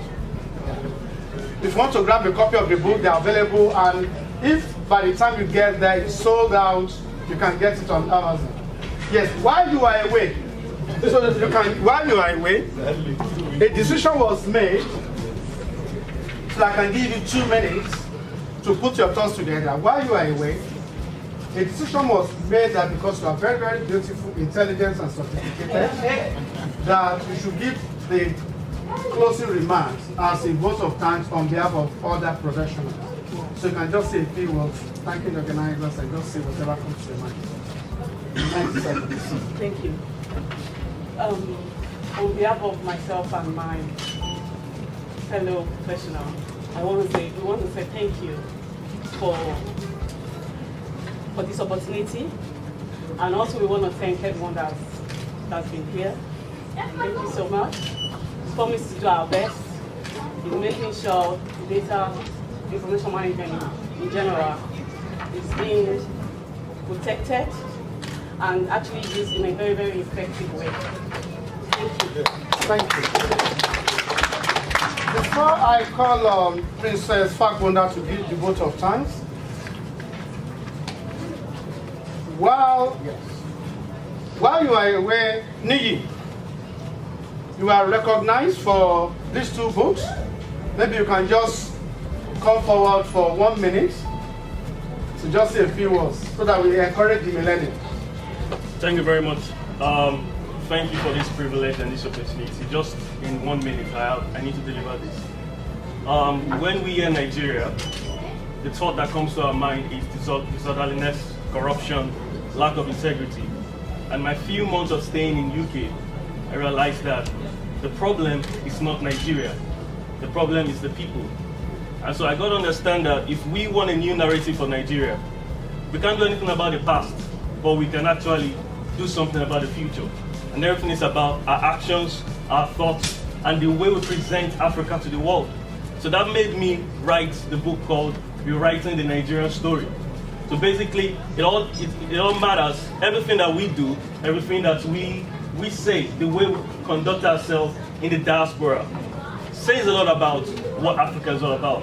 And that is what I believe, that together we can actually write the story of Nigeria. So that's one of the books that I've written, and I don't mind if you can go to Amazon, search for the book, you're going to see it. And the second one is called Breakout, 7 timeless lessons from dropout billionaires. So the people who are actually running the world right now are people who don't think the way every other people think. They have a very different way of thinking. You need to drop out of the common ideology that it must go this way. You must think outside the box. Either most of them left school, most of them decided to start a PhD and they left it. No, they said, I'm not going to follow the world system, I'm going to follow my system, and they made it. So if you want a copy, you can also go to Amazon. You could get your hands on it, and most especially for the people who are graduating today, please, I want you to have a copy. Thank you very much. Thank you very much. Thank you. I think that was very, very good. It's a motivational speaker. Motivational speaker in one word, they just put the words together. People like us struggle to say, what am I going to say? I forgot to tell us the price. Oh, how much is the price? It's on Amazon for, you see the price on Amazon. Okay, I am now going to call on Princess Fagbonda to give the closing vote of thanks. And after that, the others can be having drinks or Let's have the group now. I Get them photograph. Otherwise, it's going to be difficult. No, it's after the vote of thanks. Yes. Yeah, we are doing the yes. Good afternoon, everyone. I'm glad that everyone is happy. I would like to start by quoting the William Shakespeare that says, "Man's ingratitude is harder to bear than nature's cruelty." That is the reason why I'm considering it absolutely necessary to say a big thank you to you all for gracing the occasion, the fellows and all the other inductees. On behalf of the President and Chairman of the Governing Council of the Institute of Information Management Africa, I want to say a big thank you. My parents once told me that when it's time for you to say thank you, there is no other way to say it than to say thank you, thank you, thank you. So we are very grateful. And I pray together, all of us will move this great Institute of Information Management to the next level. As you go, I pray God will go with you. I wish you all the best. And you will remember today, 26th of May 2018 for good. Thank you, everyone. Thank you. Okay. Now, we are now going to go into the final segment of the photograph, the good photographs. If you can take all the photographs together, and after that we just have the recession, and the recession will lead to the many. There's really nothing. I'll be very, very careful. I just want to say this. In UK, if they say that it's a buffet, it is not the Nigerian buffet. It was the first time I came and I did not eat. I was going to a party, I did not eat. I think there's a buffet, and I got there and we were given bread. And I said, no, they see, where is the buffet? They said, this is it. So if you say menu, it can just be some light, very, very light finger food. You just have to take it like that. On that note, I'm going to invite our president and the chairman of the Governing Council to step forward, please.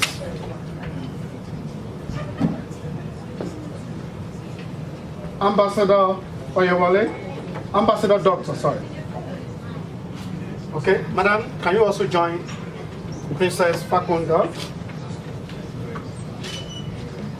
So, can I, alone, can check it. Can I ask every other, yes. Yeah, okay.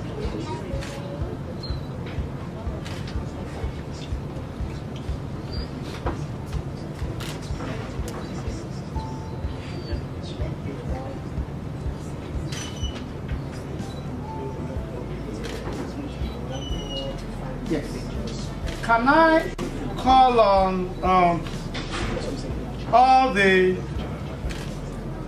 inductees and